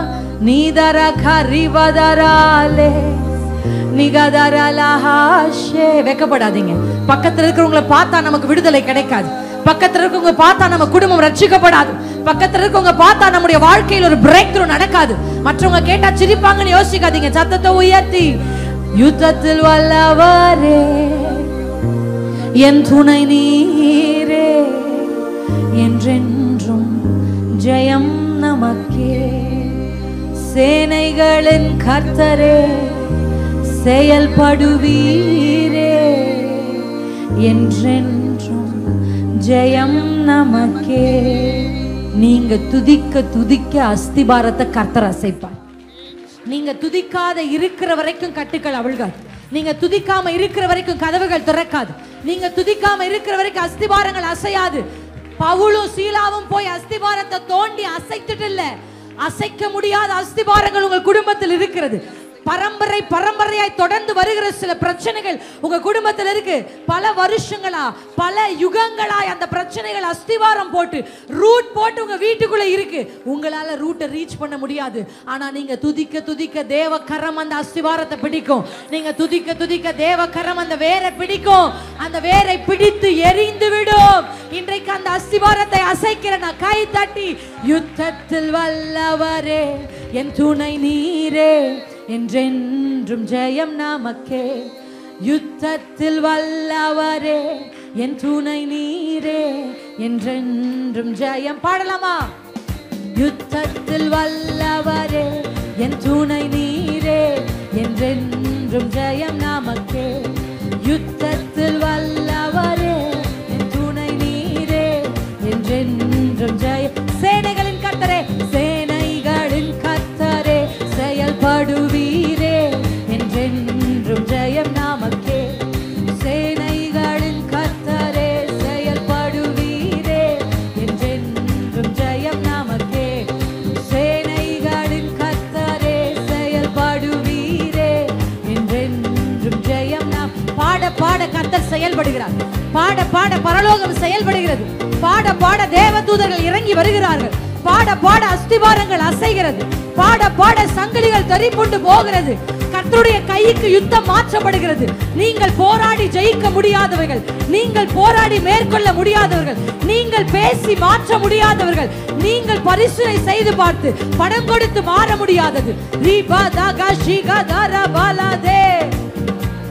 அந்நிய பாஷையில பாட போறோம். கர்த்தரே செயல்படுவீரே, என்றென்றும் ஜெயம் நமக்கே. நிஷாகதிரலாதரோ நிகரலாதரோ நிகதரபரிகதரோ நிதரிரஷதிரவோ நிகலதிரலோ நிகரரரரா. இது ரொம்ப முக்கியமான நேரம். யுத்தம் கர்த்தருடைய கரங்களுக்கு கைமாற்றப்படுகிற நேரம். கர்த்தர் உங்க யுத்தத்தை அவர் கையில் எடுக்கிறார். God is doing battle. யுத்தம் துவங்கிருச்சு, யுத்தம் துவங்கிருச்சு. இந்த 6 மணி நேரம் முடிந்து நீங்கள் போய் நின்று பார்த்தால் உங்களுக்கு முன்பாக யுத்த வீரர்கள் அல்ல, செத்த பிணங்கள் தான் இருக்கும். இந்த 6 மணி நேரம் துதிக்கு பின்பாக யுத்த புருஷர்களை உங்கள் கண்கள் காண்பதில்லை, பலவானை உன் கண்கள் காண்பதில்லை, குதிரை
this is the way that you change the battle.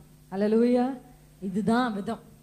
எப்போ உங்களை அந்த ஆவி வந்து ஒடுக்குதுன்னு நினைக்கிறீங்களோ உடனே எழும்பி முன்னு பாடாம கம்பீர சத்தத்தோடு பாடணும்.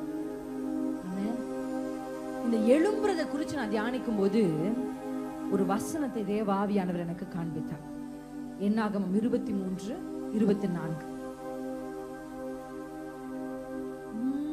சேனைகளின் கர்த்தரே, வாசிங்க சிஸ்டர். அந்த ஜனம் துஷ்ட சிங்கம் போல எழும்பும். போதும் சிஸ்டர். அந்த ஜனம் எதை போல எழும்புமா? துஷ்ட சிங்கம் போல். இது யாரை பார்த்து யார் சொன்னது அப்படின்றத நீங்க வீட்டுல போய் வாசிக்கலாம். ஆனா நான் உங்களுக்கு சொல்ல விரும்புறேன், முடிந்தா கண்டிப்பா இந்த என்னாகம புத்தகத்தை நீங்க வாசித்து பாருங்க. இது யாரை பார்த்து சொன்னது? பிலேயாம் இஸ்ரவேல் ஜனத்தை பார்த்து சொன்னது.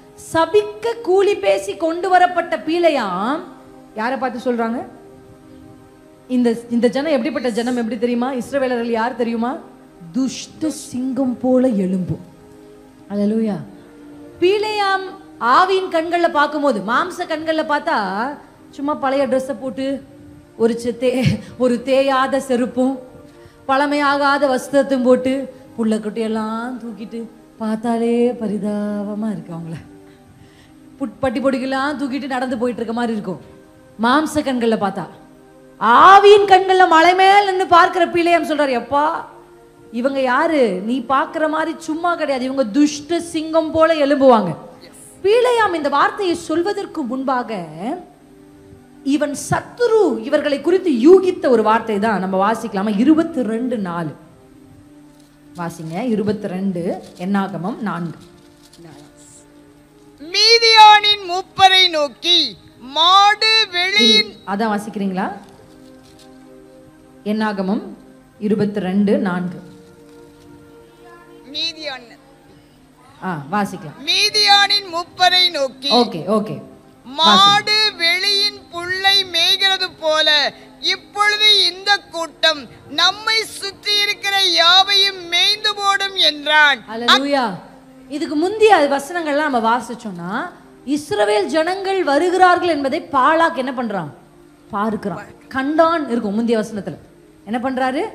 கண்டான். பாலாக் இப்படி பாக்குறான். பாலாக் இப்படி இப்ப நான் இங்க மேல இருந்து பாக்குற மாதிரி வச்சுக்கலாமே.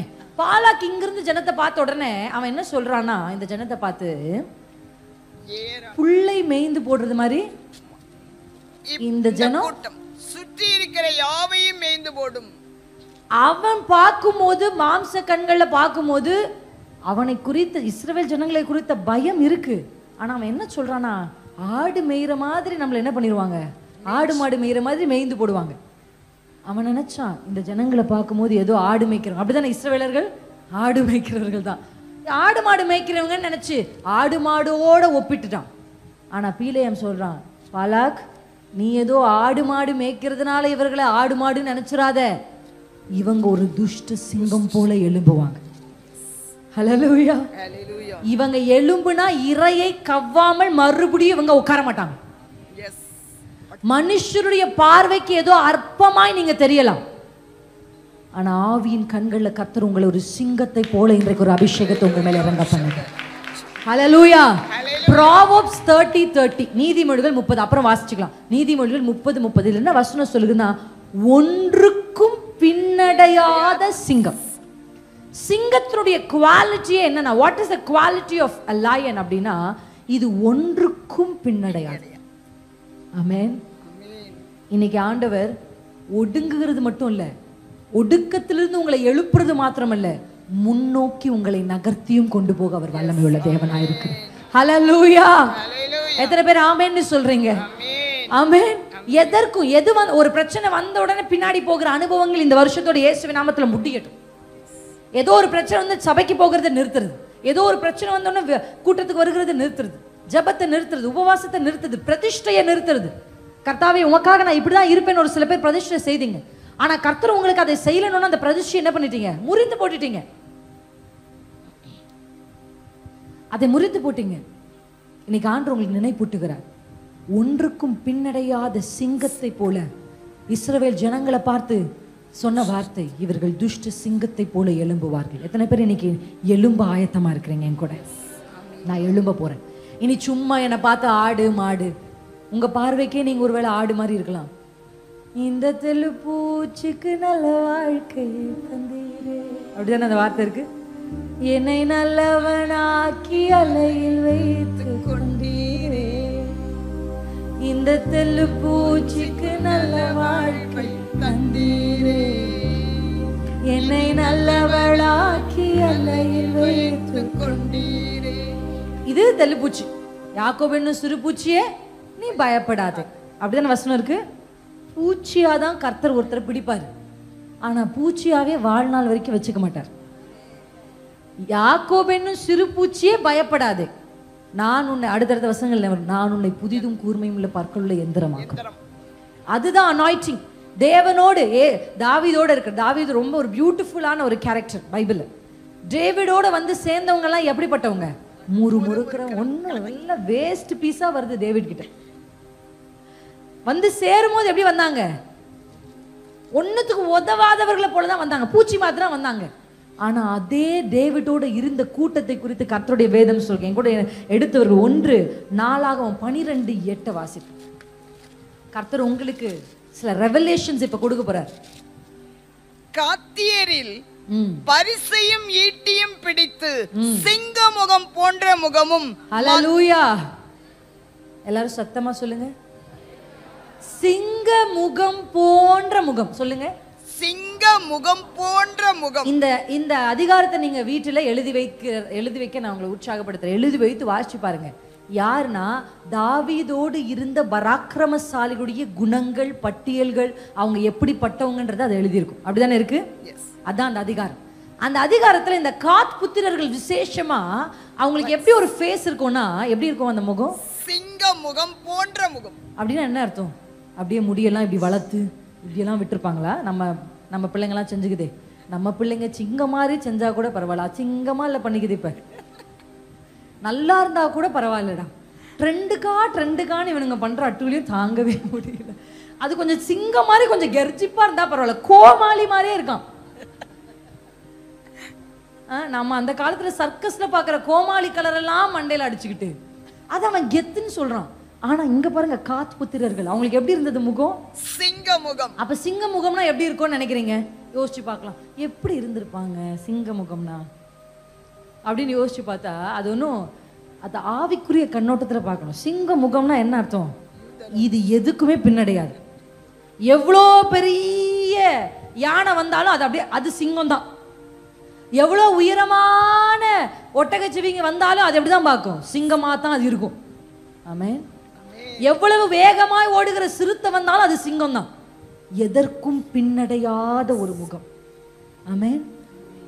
தெல்லு பூச்சியா இருந்து கர்த்தருடைய கைக்கு வந்து தெல்லு பூச்சாவே சாவறதுன்றது அது கர்த்தருடைய கைக்கு வந்ததுக்கே பிரயோஜனம் இல்லாம போயிடும். சபைக்கு வருவதற்கு முன்பாக நீங்க ஒரு பிரச்சனையை எப்படி ஃபேஸ் பண்ணீங்களோ அதே மாதிரி தான் இப்பயும் ஒரு பிரச்சனையை நீங்க ஃபேஸ் பண்றீங்கன்னா இன்னும் பரமனுடைய கையில நீங்க சரியா உங்களை விட்டு கொடுக்கலன்னு அர்த்தம். கர்த்தருடைய கரத்தில் சரியாய் விட்டு கொடுத்த ஒருத்தர் பூச்சியாவே வாழ்ந்து மறிக்க முடியாது. ஒரு பூச்சி எந்திரமாய் மாறும். ஒரு உபயோகம் இல்லாதவன் உபயோகம் உள்ளவனாய் மாறுவான். இவங்கெல்லாம் வரும்போது எப்படி வந்தாங்க? மோசமான ஆட்கள் தான் வந்தாங்க. ஆனா தாவீதோட இருந்து இருந்து தாவீதுடைய யுத்த பழக்கங்களை கற்றுக்கொண்டு இப்ப எப்படி இருக்காங்க? சிங்க முகமா இருக்காங்க. தாவீதாடு தான் ஆட்ட பிடிக்க வந்த சிங்கத்துடைய வாய் கிழிச்சான். ஆனா இவனோடு இருந்தவர்கள் கெபிக்குள்ள இருக்கிற சிங்கத்தை போய் பிடிச்சு கிழிச்சிருக்கான். உனக்கு என்னடா பிரச்சனை? நாங்க யார் தெரியுமா? தாவீதோட கூட இருக்கிறவங்கப்பா அப்படின்னு நீங்க போய் வாசிச்சு பாருங்க அந்த அதிகாரத்தை. கெபிக்குள் இருந்த சிங்கத்தை போய் என்ன பண்ணிருக்கான்? பிடித்து கிழித்து இருக்கிறான்.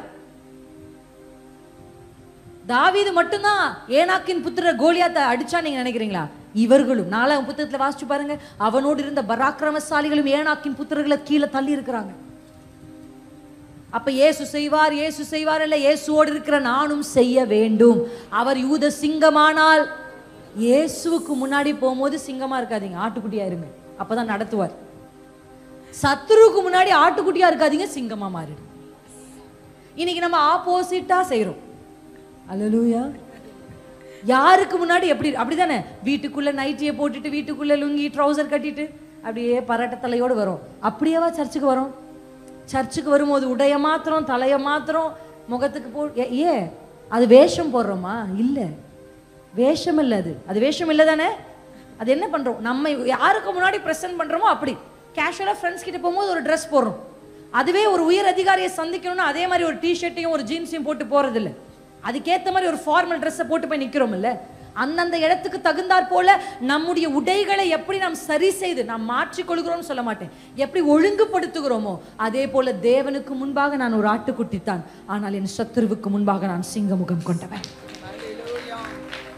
யுத்தத்தில் வல்லவரே என் துணை நீரே, என்றென்றும் ஜெயம் நமக்கு. ஜெயம் பரலோகமும் பூமியும் கைகோர்த்தால் தான் கிடைக்கும். இன்னைக்கு நிறைய பேருடைய லைஃப்ல விக்டரி இல்ல, ஏன்னா you are not holding hands of heaven. பரலோகமும் பூமியும், பூமியில் உள்ள மனுஷர்கள், மனுபுத்திரனும் தேவனும் கை கோர்க்கும் போது தான் பவர்ஃபுல்லான விக்டரி நடக்குது. அல்லேலூயா. செங்கடல் பிளக்கணும்னா கர்த்தர் எதுக்கு மோசேவை அடிக்க சொல்லணும்? கர்த்தரே ஒரு காற்றை அனுப்பி கர்த்தர் செய்தார்னு சொல்லியிருக்கலாம் இல்ல. இல்ல, செங்கடலை பிளக்க கர்த்தருக்கு மோசே தேவை, யோர்தானை பிளக்க கர்த்தருக்கு ஆசாரியர்கள் தேவை, கோலியாத்தை சாய்க்க கர்த்தருக்கு தாவீது தேவை. அல்லேலூயா. அல்லேலூயா.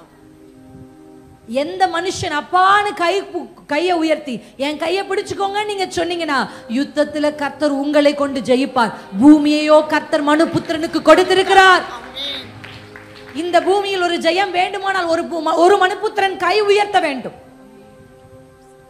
அல்லேலூயா. உங்க குடும்பத்துல நீங்க கை உயர்த்தி நில்லுங்க, பரலோகத்தோட கைப்பிடிங்க. கைப்பிடிச்சு நின்னு பாருங்க. யுத்தத்தில் வல்லவரே என் துணை நீரே, என்றென்றும். ஒரு நாள் ஜெயம் அல்ல, என்றென்றும் என் வாழ்க்கை ஜெயம். ஆமென். தாவீது தேவனுடைய யுத்தங்களை செய்கிற மனுஷன். யோசுவா கர்த்தருடைய யுத்தத்தை செய்தார். அல்லேலூயா. எத்தனை பேருக்கு இன்னைக்கு ஆசையா இருக்கு? இப்படி இடிச்ச உடனே நொறுங்கி போகிற கண்ணாடிகளா இருக்கிறீங்க இங்க ஒரு சில பேர். நோ, கர்த்தர் உங்களை அப்படி அழைக்கல. வசனம் சொல்லுகிறது, என் இருதயத்தை நான் கற்பாரை போலாக்கினேன். இயேசுவை குறித்து அந்த வசனம் சொல்லு. ஜீசஸ் தன்னுடைய ஹார்ட்டை எப்படி வச்சுதார் தெரியுமா? கம்பேஷன் ஜீசஸ்க்கு இருந்துச்சு. கஷ்டப்படுறவங்களை பார்க்கும்போது அவருக்கு கம்பேஷன் இருந்துச்சு. மீன்வாயில் தன்னை நோக்கி தாக்குகிறவர்களுக்கு தன்னுடைய இருதயத்தை அவர் கல்லை போலாக்கி கொண்டார். அல்லேலூயா. இன்னைக்கு எத்தனை பேர் ஆசைப்படுறீங்க எனக்கு அப்படிப்பட்ட இருதயம்? கர்த்தருடைய வேதம் சொல்லுகிறது, நான் உங்களை வெண்கலமும் இரும்புமாக்குவேன். என் கூட சேர்ந்து இந்த வார்த்தையை சொல்லுங்க, வெண்கலமும் இரும்புமாக்குவேன். நான் உன்னை கண்ணாடி ஆக்குவேன்ல. கண்ணாடி தான் எப்பக்கமும் ஒரு பக்கம் நெருக்கப்பட்டாலே உடஞ்சு ஒழுகும். இன்னைக்கு டக்குன்னு ஒரு அக்கா இடிச்சாலே ஒழுகுறீங்க. ஏன்? எப்படி அது நடந்தது? கிராக் விழுந்துருச்சு. கண்ணாடியில தான் கிராக் விழும், இரும்புல கிராக் விழுமா? வெண்கலத்துல கிராக் விழுமா? உங்க அபிஷேகம் உங்களை இரும்பாக்கணும். உங்க அபிஷேகம் உங்களை வெண்கலமாக்கணும். உங்க அபிஷேகம் உங்களை கற்பாரையாக்கணும். உங்க அபிஷேகம் உங்களுக்கு சிங்க முகத்தை கொடுக்கணும். உங்க அபிஷேகம் உங்க கால்களை ஒன்றுக்கு பின்னடையாத சிங்கத்தின் கால்களாய் மாற்றும். அல்லேலூயா. அல்லேலூயா. இதெல்லாம் எது செய்யும் தெரியுமா? துதி செய்யும். அல்லேலூயா. அல்லேலூயா. எழும்புறது எது எழும்பும்? பாராக்கே, உன் பார்வைக்கு ஆடுகளைப் போல இருந்தவர்கள் தேவனுடைய பார்வையில் அவர்கள் சிங்கங்கள். அது சாதாரண சிங்கமா? அது சாதாரண துஷ்ட சிங்கம். ஆமென். அப்பா, இன்னொரு வசனத்துல இருக்கும், அவனை எழுப்புகிறவன் யார்?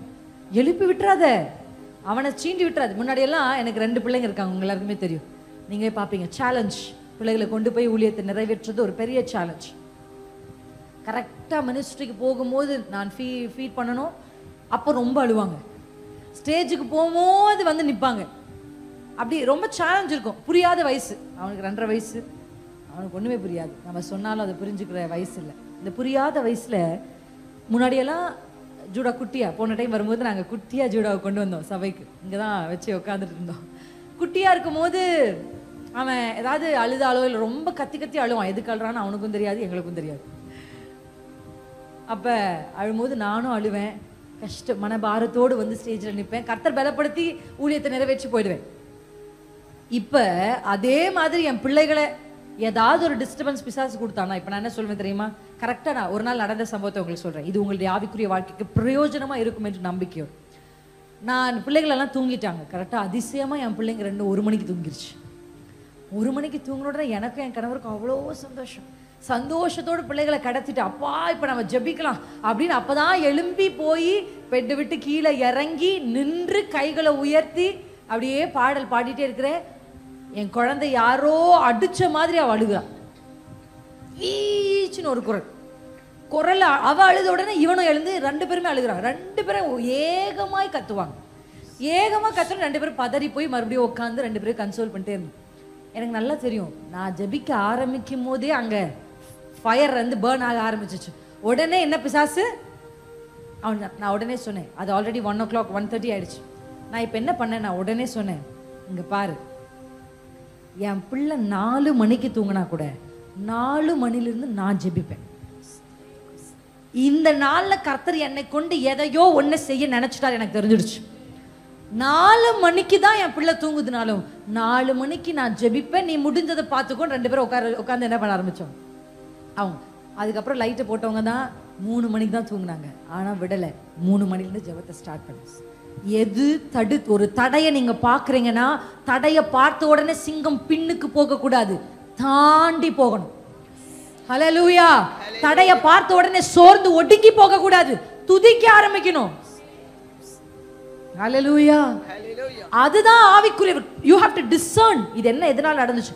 ஏன்னா அன்னைக்கு ராத்திரி நம்ம ஜெபிக்கலனா, அந்த ராத்திரி எப்பவுமே ஒன்று தெரிஞ்சுக்கோங்க, ஸ்பிரிச்சுவல் ரெல்ம்ல ஆண்டவர்களை ஜெபிக்க வைக்கும் போதே ஆவிக்குரிய மண்டலத்தில் நீங்கள் ஜெயிக்காதவைகள் தான் மாம்சத்துக்குரிய மண்டலத்தில் உங்களுக்கு முன்பாக நிற்கும்.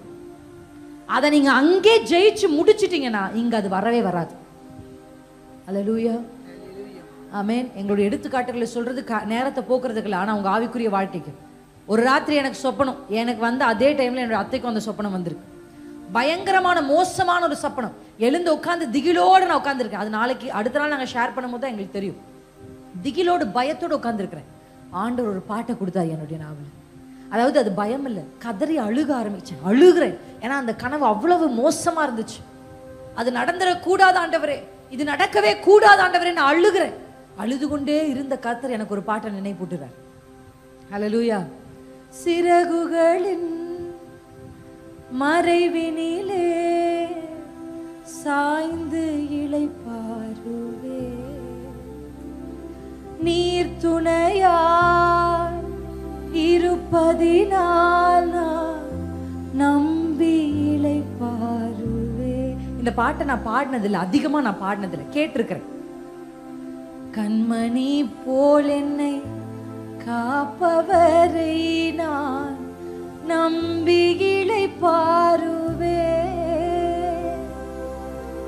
காலமெல்லாம் என்னை காப்பவரை நான் நம்பி இளைப்பார்.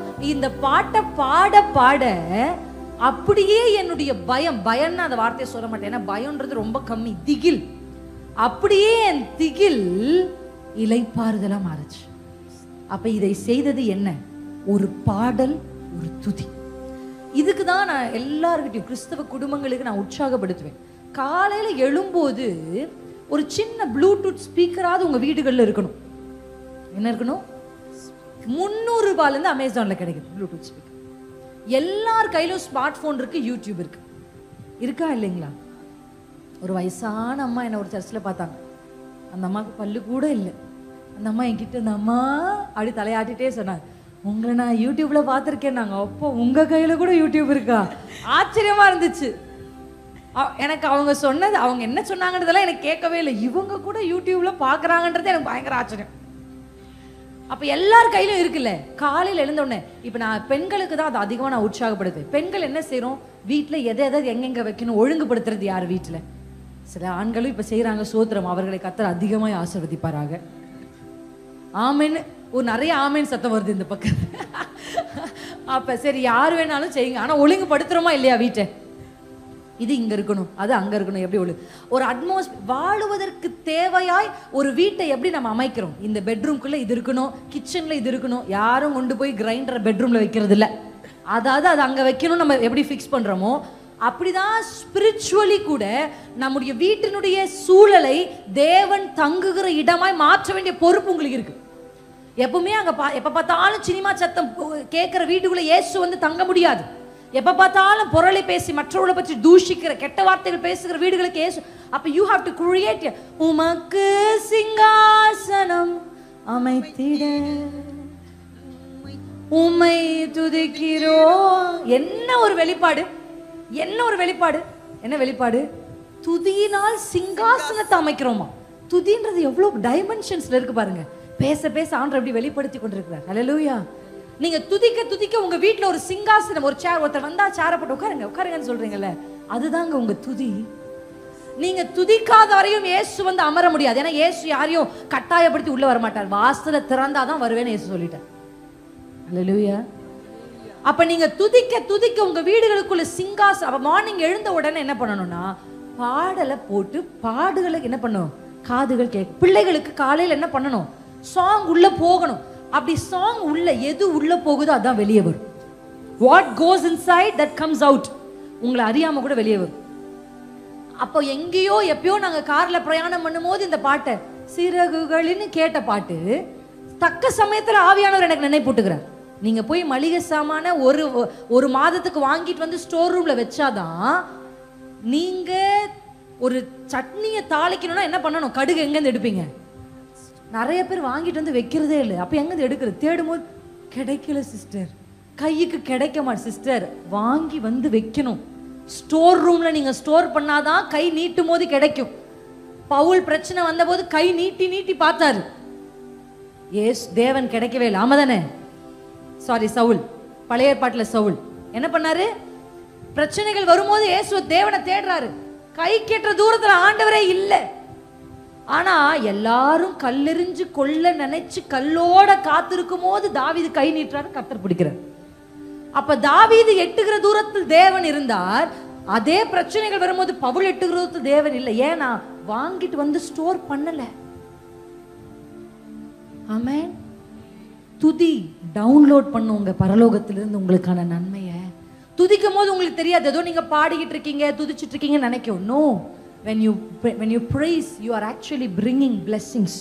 அது ஸ்டோர் பண்ணியிருக்கும். கரெக்டான சமயத்துல உங்க கையை நீட்டும் போது அது அந்த இடத்துல இருக்கும். எத்தனை பேர் கை அசைச்சு எவ்வளவு பெரிய ரகசியத்தை கர்த்தர் நமக்கு கற்றுக் கொடுத்து கொண்டிருக்கிறார். அல்லேலூயா. துதி என்பது பரலோகம் திறக்க ஒரு வழி. பரலோகம் திறந்துச்சுன்னா இறங்கி வரும். ஆமே. போர்ட்டல்னு சொல்லுவாங்க அது ஆங்கிலத்தில். போர்ட்டல், வட்ட வடிவில் வானத்திலிருந்து அப்படியே ஒரு போர்ட்டல். இது வழியா என்ன ஆகும்? இறங்கி வரும். எத்தனை பேர் ஆமேன்னு சொல்றீங்க? உமக்கு சிங்காசனம் அமைத்திட உம்மை துதிக்கிறோம் இயேசுவே, பரிசுத்த அலங்காரத்துடனே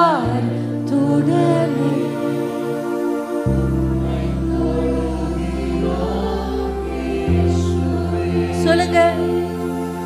எங்கள் குடும்பத்தில் உலாவிடும் எங்களோடென்றும் வாசம், என் சபைகளில் எங்கள் சபைகளில் உலாவிடும் எங்களோடு காலையில எழும்பின உடனே துதியின் சத்தம் உங்க காதுகளை கேட்கும். ஆமென். அல்லேலூயா. ஒரு நாள் நான் காலையில் எழும்போது ரொம்ப உடல் வலி, மனசோர்வும் கூட, டயர்டா இருந்துச்சு. அந்த ஸ்பிரிட் ஆஃப் ஹெவினஸ். அடுத்து ஊழியம் இருக்கு சாயங்காலம். டக்குன்னு எனக்கு ஒரு தோணல். நான் ரொம்ப நாளைக்கு முன்னாடி ஒரு பாடலை கேட்டிருந்தேன். அது ஒரு ஆப்பிரிக்கன் சாங்.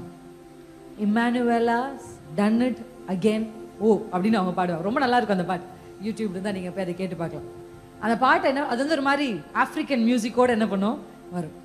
நானும் ஜெயின் மட்டும்தான் இருந்தோம். அப்படியே ஜெயினும் முழிச்சிட்டா அந்த ஃபோனில் அந்த பாட்டை போட்டுட்டு ரெண்டு பேரும் சேர்ந்து Emmanuel has done it again yo. அப்படியே பாடு. அப்படியே என்ன அர்த்தம்? அந்த பாட்டு என்ன சொல்லுதான்? ஆண்டவர் மறுபடியும் செய்கிறார். அந்த வார்த்தை அறிக்கை செய்ய ஆரம்பிச்சேன் நான். கர்த்தர் மறுபடியும் செய்கிறார் அப்படின்னு என்ன அர்த்தம்? நேற்று செஞ்சவர் இன்னைக்கும் செய்கிறார், இன்றைக்கு செய்பவர் நாளைக்கும் செய்வார். அந்த பாட்டுல பாட பாட எனக்குள்ள பயங்கர உற்சாகம். அவ்வளவுதான். ஒரு 5 minutes அந்த பாட்டை கேட்டதுக்கு அப்புறம் எனக்குள்ள பயங்கரமான ஸ்ட்ரென்த். அந்த வார்த்தையை கூட சேர்ந்து எப்பவுமே நான் கேட்க மட்டும் மாட்டேன், கூட சேர்ந்து பாடுவேன். கர்த்தர் அதை எனக்கு எப்பவுமே சொல்லிட்டு, நீ வாய் திறந்து பாடு, ஏன்னா உங்க நாவல அதிகாரம் இருக்கு, அத்தாரிட்டி இருக்கு. மரணத்தையும் ஜீவனையும் உண்டாக்குகிற அதிகாரம் உங்க நாவலுக்கு. எப்பவுமே நிறைய பேர் மெசேஜை போட்டுட்டு என்ன பண்ணிட்டே இருப்பாங்க, கேட்டுக்கிட்டே இருப்பாங்க. அது ஒரு ஒன் டைப் ஆஃப் லிசனிங். ஆனா another type of worshipன்னு வரும்போது ஜஸ்ட் வர்ஷிப்பை கேட்க மட்டும் கேட்காதீங்க, வர்ஷிப் சேர்ந்து பண்ணணும். பிரசங்கத்தை சேர்ந்து பண்ண வேண்டாம், வர்ஷிப்பை சேர்ந்து செய்யணும். அப்படி நீங்க சேர்ந்து உங்க உதடுகளை அசைச்சு பாடணும். அப்ப அந்த அட்மாஸ்பியரை காலையிலே நீங்க கிரியேட் பண்ணிட்டீங்கன்னா, அந்த நாளுக்கு நீங்க கிரியேட் பண்ணும்போது நீங்க சந்திக்க போகிற நீங்க இன்னும் அந்த யுத்தத்தை பார்க்கல, இன்னும் அந்த பிரச்சனையை பார்க்கல, இன்னும் அந்த விபத்தை பார்க்கல, ஆனா இப்ப நீங்க துதிக்க ஆரம்பிக்கும் போதே அங்க ஜெயம் நடந்துட்டு. ஹல்லேலூயா. உங்கள் எதிர்காலத்திற்கு நீங்கள் அனுப்பி வைக்கக்கூடியது உங்கள் துதியும் உங்கள் ஜெபமுமே தவிர வேறு ஒன்றுமே கிடையாது. இன்னைக்கு நீங்க செய்யற ஜெபம் 2025 டிசம்பர்ல போய் நின்னு உங்களுக்கு கதவை திறந்து விடும். இன்னைக்கு நீங்க செய்கிற துதி இந்த 2025ல இல்ல 2026ல உங்களுக்கு விரோதமாய் உருவாக்கப்படுகிற ஆயுதத்தை ஜெயித்து முடிக்கும். அப்போ உங்க ஃபியூச்சருக்கு you can't send money to your future, but you can send your prayer to the future. You can send praise to the future. அப்படிதான் அர்த்தம். உங்க பிள்ளைகளுக்கு இப்ப நீங்க செய்கிற ஜெபம் நாளைக்கு உங்க எல்லா பிள்ளையும் நடந்து போகும்போது அடைக்கப்பட்ட வாசல், உங்க பிள்ளை கரெக்டா அந்த இடத்துல போய் நிக்கும் போது அந்த வாசல் திறக்கும். சுத்தி இருக்கிறவங்க எல்லாம் கேட்பாங்க, ஏய் நான் எங்க கிட்ட இருக்கிற மாதிரி உன்கிட்ட ஒரு சர்டிபிகேட் இல்லையப்பா, உன்கிட்ட படிப்பு இல்லை, உன்கிட்ட பணம் இல்லை, எது உனக்கு இந்த கதவை திறந்தது? என் தாயின் முழங்கால் ஜெபம். அல்லேலூயா. ஜெபிச்ச அம்மா கூட செத்து போயிருப்பாங்க, ஜெபம் செத்து போனது இல்லை. ஜெபிச்ச அநேக ஊழியர்கள், ரிவைவல் வேணும் வேணும் வேணும் ஜெபிச்ச ஊழியர்கள் மரித்து போயிருக்கிறாங்க. ஆனா அந்த ஜெபங்கள் மரித்து போகவில்லை, அது ஒரு வாசலை போய் திறந்து நின்று காத்து கொண்டிருந்தது. உங்க எதிர்காலத்துக்கு, உங்க பிள்ளைகள் எதிர்காலத்துக்கு send prayer and praise. நீங்க பிரைஸ் அனுப்பினீங்கன்னா அது உங்க பிள்ளைகளுக்கும் உங்க தலைமுறைக்கும் யுத்தத்தை செஞ்சு முடிக்கும். நீங்க பிரேயர் அனுப்புனீங்கன்னா அவங்களுக்கான வாசல் அது திறந்து வைக்கும். இப்போ உங்க பிள்ளை நல்ல பிள்ளையா இருக்கிறது போல தெரியும், ஆனா அந்த பிள்ளைய காலேஜ் சேர்க்கும் போது துஷ்டர்கள் அவங்க பக்கத்துல வந்து நிற்பாங்க. தேவையில்லாத ஃப்ரெண்ட்ஷிப் அவங்க கைகளுக்கு பக்கத்துல வரும், தேவையில்லாத எக்ஸ்போஷர்ஸ் அவங்களுக்கு நடக்கும். நான் தப்பா ஆயிடுவாங்கன்னு சொல்லல, எக்ஸ்போஸ் ஆகுறாங்க.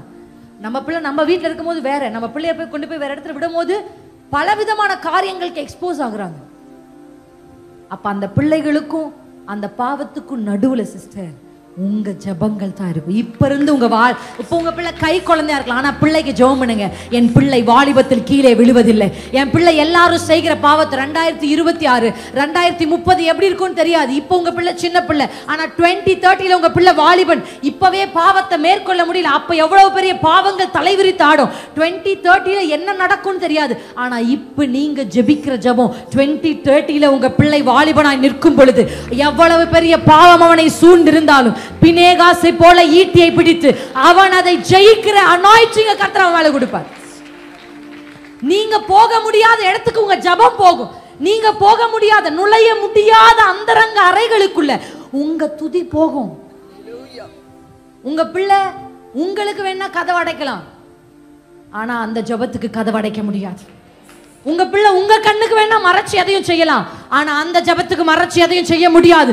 கர்த்தர் அதை கேட்டு, அந்த ஜெபத்தை கேட்டு யுத்தத்தை செய்வார், வாசல்களை திறப்பார். எல்லாரும் எழுந்து நிற்போமா என் கூட சேர்ந்து? எனக்கு நேரம் இல்லை, இன்னொரு பாயிண்ட் இருந்துச்சு. எலும்புகிறதற்கு முன்பாக உன் தூசியை உதறிவிட்டு. எல்லாரும் எழும்புங்க, அப்படியே கொஞ்சம் அசையலாமா? எஸ், ஷேக் ஷேக் ஷேக்.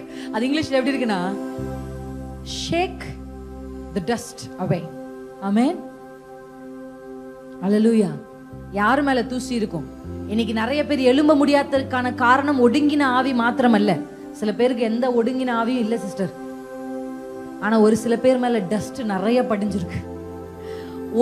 ஒரு பொருளின் மேல டஸ்ட் படிக்குதுன்னா அது ஒரே இடத்துல ரொம்ப நேரம் சும்மா இருக்குன்னு அர்த்தம். ஒண்ணு. ரெண்டாவது, தூசி இருக்கிற இடத்துல அது இருக்குன்னு அர்த்தம். Yes or no? Hallelujah, amen. வீட்டுல செல்ஃப்ல வச்சிருக்கிற பொருள் மேல தான் டஸ்ட் படியும். உங்க லாக்கர்ல வச்சிருக்கிற நகையில டஸ்ட் படிய மாட்டேங்குது. ஏன்னா நீங்க அதுக்கு வெல்வெட் கவர் போட்டுல உள்ள வச்சிருக்கீங்க. அப்ப எந்த இடத்துல இருக்கிறோம்? சிலர் இருக்கிற இடங்கள், உங்களுக்குள்ள சில டஸ்ட் ரொம்ப காலமா ஒரே இடத்துல, ஆவிக்குரிய நிலையில ஒரே இடத்துல இருக்கீங்க. 10 வருஷமா அதே ஜபா நிலை, 10 வருஷமா அப்படிப்பட்ட பாடல், 10 வருஷமா அதே மாதிரி சேஞ்ச் இல்ல, முன்னேற்றம் இல்ல. இன்னைக்கு ஒரு சில பேர் மேல இருக்கிற டஸ்ட் ஆண்டவர் உதற மாட்டார். வசனம் சொல்லுகிறது, நீ உன் தூசியை உதறிவிட்டு. நம்ம தான் எழும்பணும். இன்னைக்கு எத்தனை பேர் எழும்ப ஆயத்தம்? அவர்களும் முறிந்து விழுவார்கள், நீங்களும் எழுந்து நிமிர்ந்து நிற்பீர்கள். நீங்க எழுந்து நிமிர்ந்து நிற்பீங்க, சிங்கத்தை போல நிற்பீங்க. கர்த்தருடைய மகிமையின் ஒளி உங்க மேல வருது, நீங்க நிற்பீங்க, நீங்க பிரகாசிப்பீங்க. உங்களை இனி ஒன்று ஒடுக்குவது இல்ல. ஹல்லேலூயா, ஹல்லேலூயா. இயேசு இயேசு இயேசுன்னு சொல்லலாமா? இயேசுவே இயேசுவே இயேசுவே சொல்லுங்க அவருடைய நாமத்தை. நாங்களோ அவருடைய நாமத்தை குறித்தே மேன்மை பாராட்டுவோம். வேறு ஒன்றை குறித்தும் எங்களுக்கு மேன்மை இல்லை. படிப்பு ஒண்ணுமே இல்லை, பணம் ஒண்ணுமே இல்லை, நிலம் புலம் ஒண்ணுமே இல்லை, எனக்கு இருக்கிற தாளந்துகள் திறமைகள் ஒன்றுமே இல்லை. It's all you Lord, it's all about you, it's only you. நீங்க மாத்திரம் தான்ப்பா, நீங்க மாத்திரம் அறிக்கை செய்யுங்க, நீங்க மாத்திரம் தான். என் மேன்மையெல்லாம் நீங்க தான். எல்லாரும் பார்ட்டிசிபென்ட் ஆக விரும்புறேன். பேசுங்க, அப்பாவோட பேசுங்க. உங்களுக்குன்னு ஒரு தனி போர்ட்டல், உங்களுக்குன்னு ஒரு தனி போர்ட்டல் பரலோகம் திறந்து உங்களுக்குன்னு ஸ்பெஷல். ஆண்டவர்கிட்ட கேளுங்க, சகேயுவை பார்த்த ஸ்பெஷலா பார்த்த அந்த கண்கள் இன்னைக்கு உங்களை பார்க்கணும். சகேயுவேன்னு பேர் சொல்லி அழைத்த அந்த உதடுகள் உங்களையும் பேர் சொல்லி அழைக்கணும். இன்னைக்கு நான் எழும்பி நிற்பேன், இன்னைக்கு நான் எழும்பி நிற்பேன். எல்லாரும் ஒரு 5 நிமிஷம் கர்த்தருடைய, இன்னும் 5 மினிட்ஸ் நமக்கு டைம் இருக்கு. நல்லா ஸ்பிரிட்ல டங்ஸ் பேசலாமா? வாய் திறந்து ராலாலா ஷீராலா கபாதுரா பாலா ரிகாபாலா தரபாலா ஷிகரோ. ஒடுங்கின ஆவிக்கு பதிலாக துதியின் உடைய கர்த்தர் உங்களுக்கு கொடுக்கிறார். இந்த துதி யுத்தத்தை செய்து முடிக்கும். இந்த துதி இயேசுவுக்கு ஒரு சிங்காசனத்தை அமைத்து கொடுக்கும். இந்த துதி தான் உங்களை எழுப்பி விடும். எத்தனை காரணம் இருந்தாலும் துதிக்கிறத மட்டும் நிறுத்தவே நிறுத்தாதீங்க. நீங்க எழும்பணும். ஆவிக்குரிய வாழ்க்கையில எழும்புங்க. உங்க தூசியை உதறுங்க. பல வருஷமா அதே இடத்துல உட்கார்ந்து அதே பிரச்சனையை பேசி பேசி தூசி படிஞ்சிருக்கு. அதே விஷயத்தை நினைச்சு தியானிச்சு இங்க ஒரு சில பேர் மேல தூசி படிஞ்சிருக்கு. ஒரே காரியத்தை சிந்திச்சு ஜபிக்கிறது இல்ல, துதிக்கிறது இல்ல. 10 வருஷமா அந்த பிரச்சனையை சிந்திச்சதுனால, அதே இடத்துல உட்கார்ந்து இருக்கிறதுனால உங்க மேல சில பேர் மேல தூசி இருக்கிறது. இன்னைக்கு அதை உதறுங்க, ஆவியில உதறுங்க. இப்படி கையை நல்லா உதறுங்க, கையை நல்லா அசைங்க, கைகளை நல்லா அசைங்க. தூசியை உதறி விட்டு எழும்பு. உங்க மேல இருக்கிற எல்லா தூசியும் தவறான இடத்துல இருந்ததுனால படிந்த தூசிகள், தவறான மனுஷர்களோட அமர்ந்திருந்ததுனால அந்த வார்த்தைகள்னால உங்க மேல படிஞ்ச தூசிகள்.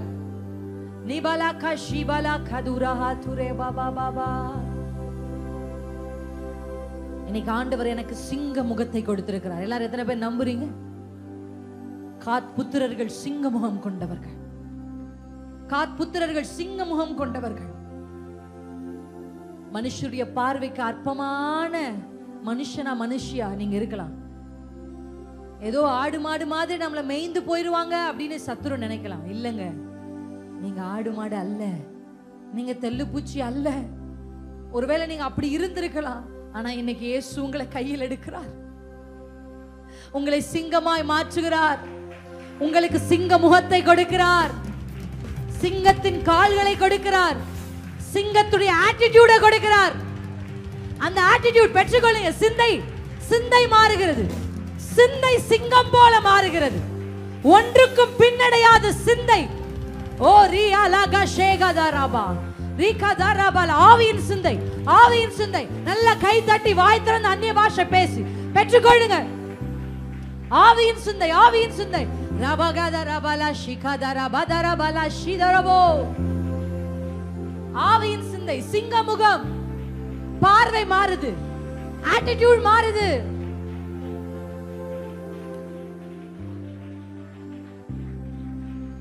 மகபல ஷிகபதரலா.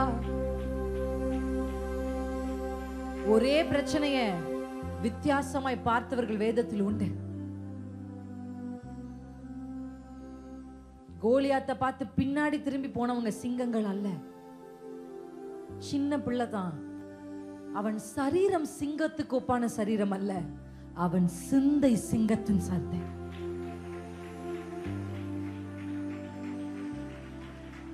ஷலப கலப கலப துரபலஷே நிபகதரபல ஷிதரபல துரே.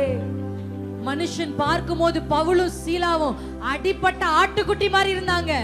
அவங்க சரீரம் அடிபட்டதுதான், ஆனா அவங்க சிந்தை சிங்கத்தின் சிந்தை. கப கப திஷே கபதரா. சிந்தையில் ஒரு மாற்றம், சிந்தையில் ஒரு மாற்றம். ரபலா கஷி கதரபா. இப்ப நீங்க இந்த இடத்த விட்டு போன பிரச்சனை மாறிடுச்சு நான் சொல்லல, நீங்க மாறி இருப்பீங்க. நீங்க மாறினா பிரச்சனை ஆட்டோமேட்டிக்கா மாறும். ரபலா ஷிகலபதரா பலா ஷிகதரா.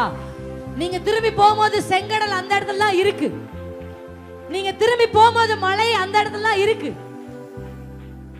அது மாறல சிஸ்டர், நீங்க மாறிட்டீங்க. கர்த்தர் உங்களை மாற்றி அனுப்புகிறார், உங்களை மாற்றி அனுப்புகிறார். நாகா பாகா ஷிகா லிகாதரா பாதரபோ. 7 நாளும் எரிகோ அப்படியே இருந்துச்சு, ஆனா ஆர்ப்பரித்தார்கள். எரிகோ ஒரு கல்லின் மேல் ஒரு கல் இல்லாதபடிக்கு. உங்களால் அசைக்க முடியாதவைகளை கர்த்தர் அசைக்கிறார். அவர் கையை செயல்பட வைக்கிறதே உங்க துதிதான், அவரை எழுப்பி விடுகிறதே உங்க துதிதான், அவர் கைகளை செயல்படுத்த வைக்கிறதே உங்க துதிதான். நம்ம பாடி முடிக்க போறோம், ஆனா இப்ப நம்ம பாடும்போது எப்படி பாட போறோம்னா சிங்கத்தின் கர்ஜனையை போட. ஜஸ்ட் உதடுகள் அல்ல, உள்ளத்திலிருந்து பாடுங்க. இப்ப நீங்க பாடும்போது ஆட்டிட்யூட் மாறி பாடணும், உங்க சிந்தை மாறி பாடணும். இப்ப நீங்க எப்படி நினைக்கணும்னா அங்க அப்படியே தான் இருக்கு, ஆனா நான் மாறிக்கொண்டிருக்கிறேன். உங்கள் மனம் புதிதாகிறதுனால தான் மறுரூபம். மறுரூபம் வேணும்னா மனம் புதிதாகணும். பூச்சியே, நீ சிங்கத்துக்கு மறுரூபம் ஆகணும்னா உன் மனம் தான் புதிதாகணும். மறுரூபம் மனதில் துவங்கும். யுத்தத்தில் வல்லவரே என் துணை நீரே, என்றென்றும் ஜெயம் நமக்கே. உண்மையா தேவ சமூகத்துல துதி துதி துதி. கர்த்தர் இன்னைக்கு நம்ம வாயில வைக்கிறது. சிலருடைய நாவுகளை கர்த்தர் கட்டவிழ்கிறார். ஜபத்துக்கு போனாலே புலம்புறதுதான் இல்ல, இனி அப்படி இல்லை. நான் யார், நான் யார்? நான் சிங்க முகம் கொண்டவள், நான் ஒன்றுக்கும் பின்னடையாதவள். நல்லா கை தட்டி பாடலாமா? ஷீதாராலிகாதிராலோ நிகாராலிதாரோ ரியாதரபலிகாதரலோ. யுத்தத்தில் வல்லவரே என் துணை நீரே, என்றென்றும் ஜெயம். கை தட்டி தைரியமா பாடலாமா?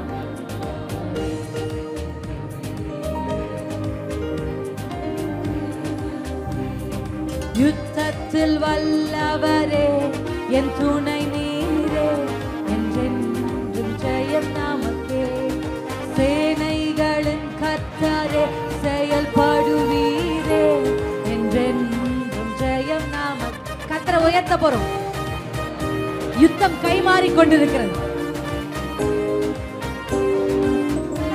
ஆட்டிட்யூட் மாறுது. சேனைகளின் கர்த்தரே. நீ உன்னை பார்க்காதே சகோதரி, நீங்க உங்களை பார்க்காதீங்க சகோதரா. உங்க பக்கத்தில் இருக்கிற இயேசுவை பாருங்க. அவர் யுத்தத்தில் வல்லவர், அவர் யூத ராஜ சிங்கம்.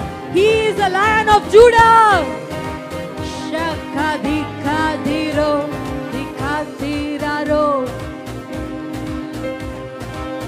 வாழ்க ராஜா, அல்லேலூயா, வாழ்க ராஜா, அல்லேலூயா, வாழ்க ராஜா. ஷகதா ரகதா பாபா பாபா. பாட பாட பாட. சிங்க முகம், கற்பாறை போன்ற இருதயம், எதற்கும் பின்னடையாத இருதயம், எதையும் சந்திக்கிற முகம்.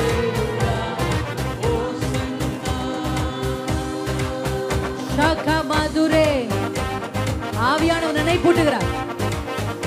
இந்த அக்கினியை பார்த்து பயந்தீங்கன்னா அந்த அக்கினிக்கு நீங்க ஸ்ட்ரென்த் கொடுக்குறீங்க. அக்கினியை பார்த்து பயப்படாத ஷாத்ராக், மேஷாக், ஆபேத் நேகோவுக்கு முன்பாக அக்கினி பலன் அற்று போயிடுச்சு. நீங்க திரும்பினீங்கன்னா பலன் கிடைச்சிடும்.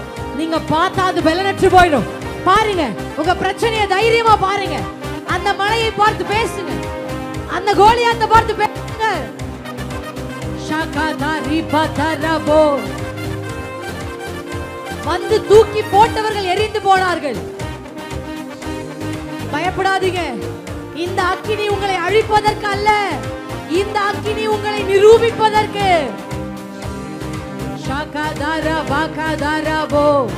உங்க ஆட்டிட்யூட் தான் அதை பலனற்று போக பண்ண போகுது. Face the fear, face the fire.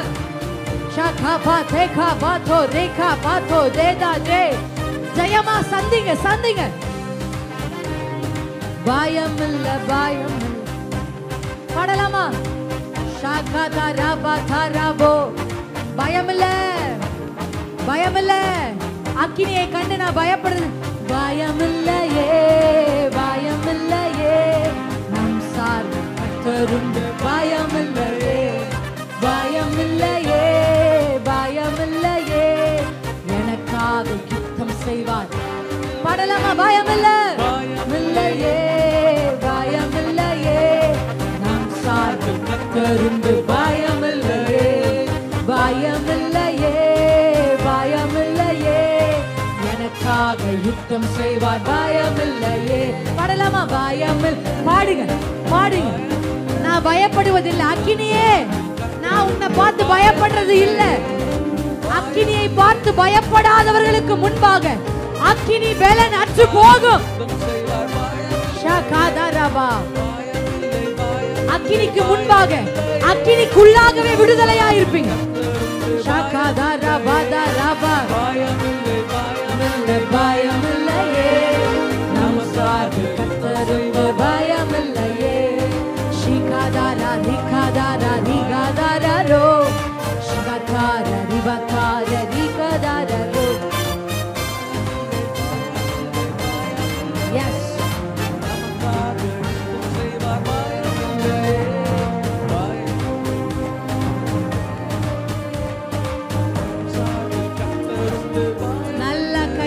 கடைசியா நல்ல கைகளை தட்டி இயேசுவின் நாமத்தில் ஒடுங்கின ஆவியிலிருந்து விடுதலை. எல்லா ஒடுங்கின ஆவி, என் ஜனத்தை ஒடுக்குகிற ஆவி, எப்பக்கத்திலிருந்து நெருக்கப்படுத்துகிற ஆவி, இனி இவர்கள் கண்ணாடிகள் அல்ல, இனி இவர்கள் இரும்பும் வெண்கலமும் ஆவார்கள். இனி இவர்கள் உடைவது இல்ல.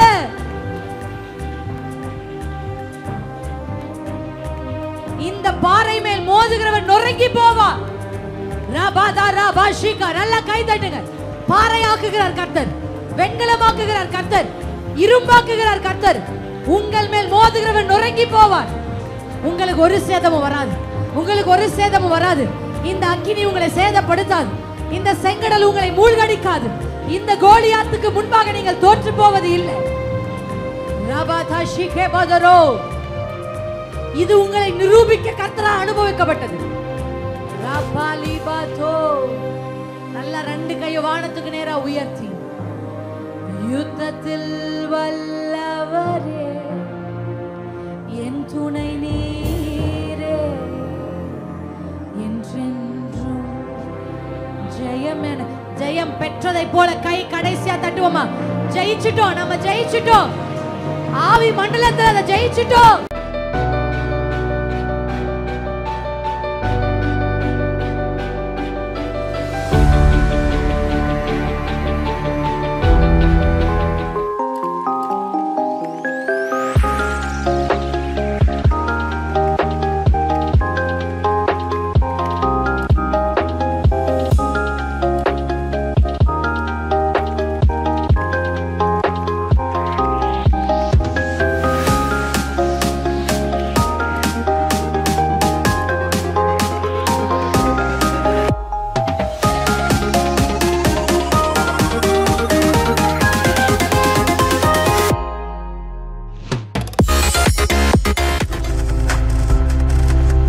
நீங்கள் பார்த்து கொண்டிருப்பது உங்கள் ஜாய் டிவி. உங்கள் துக்கம் சந்தோஷமாய் மாறும்.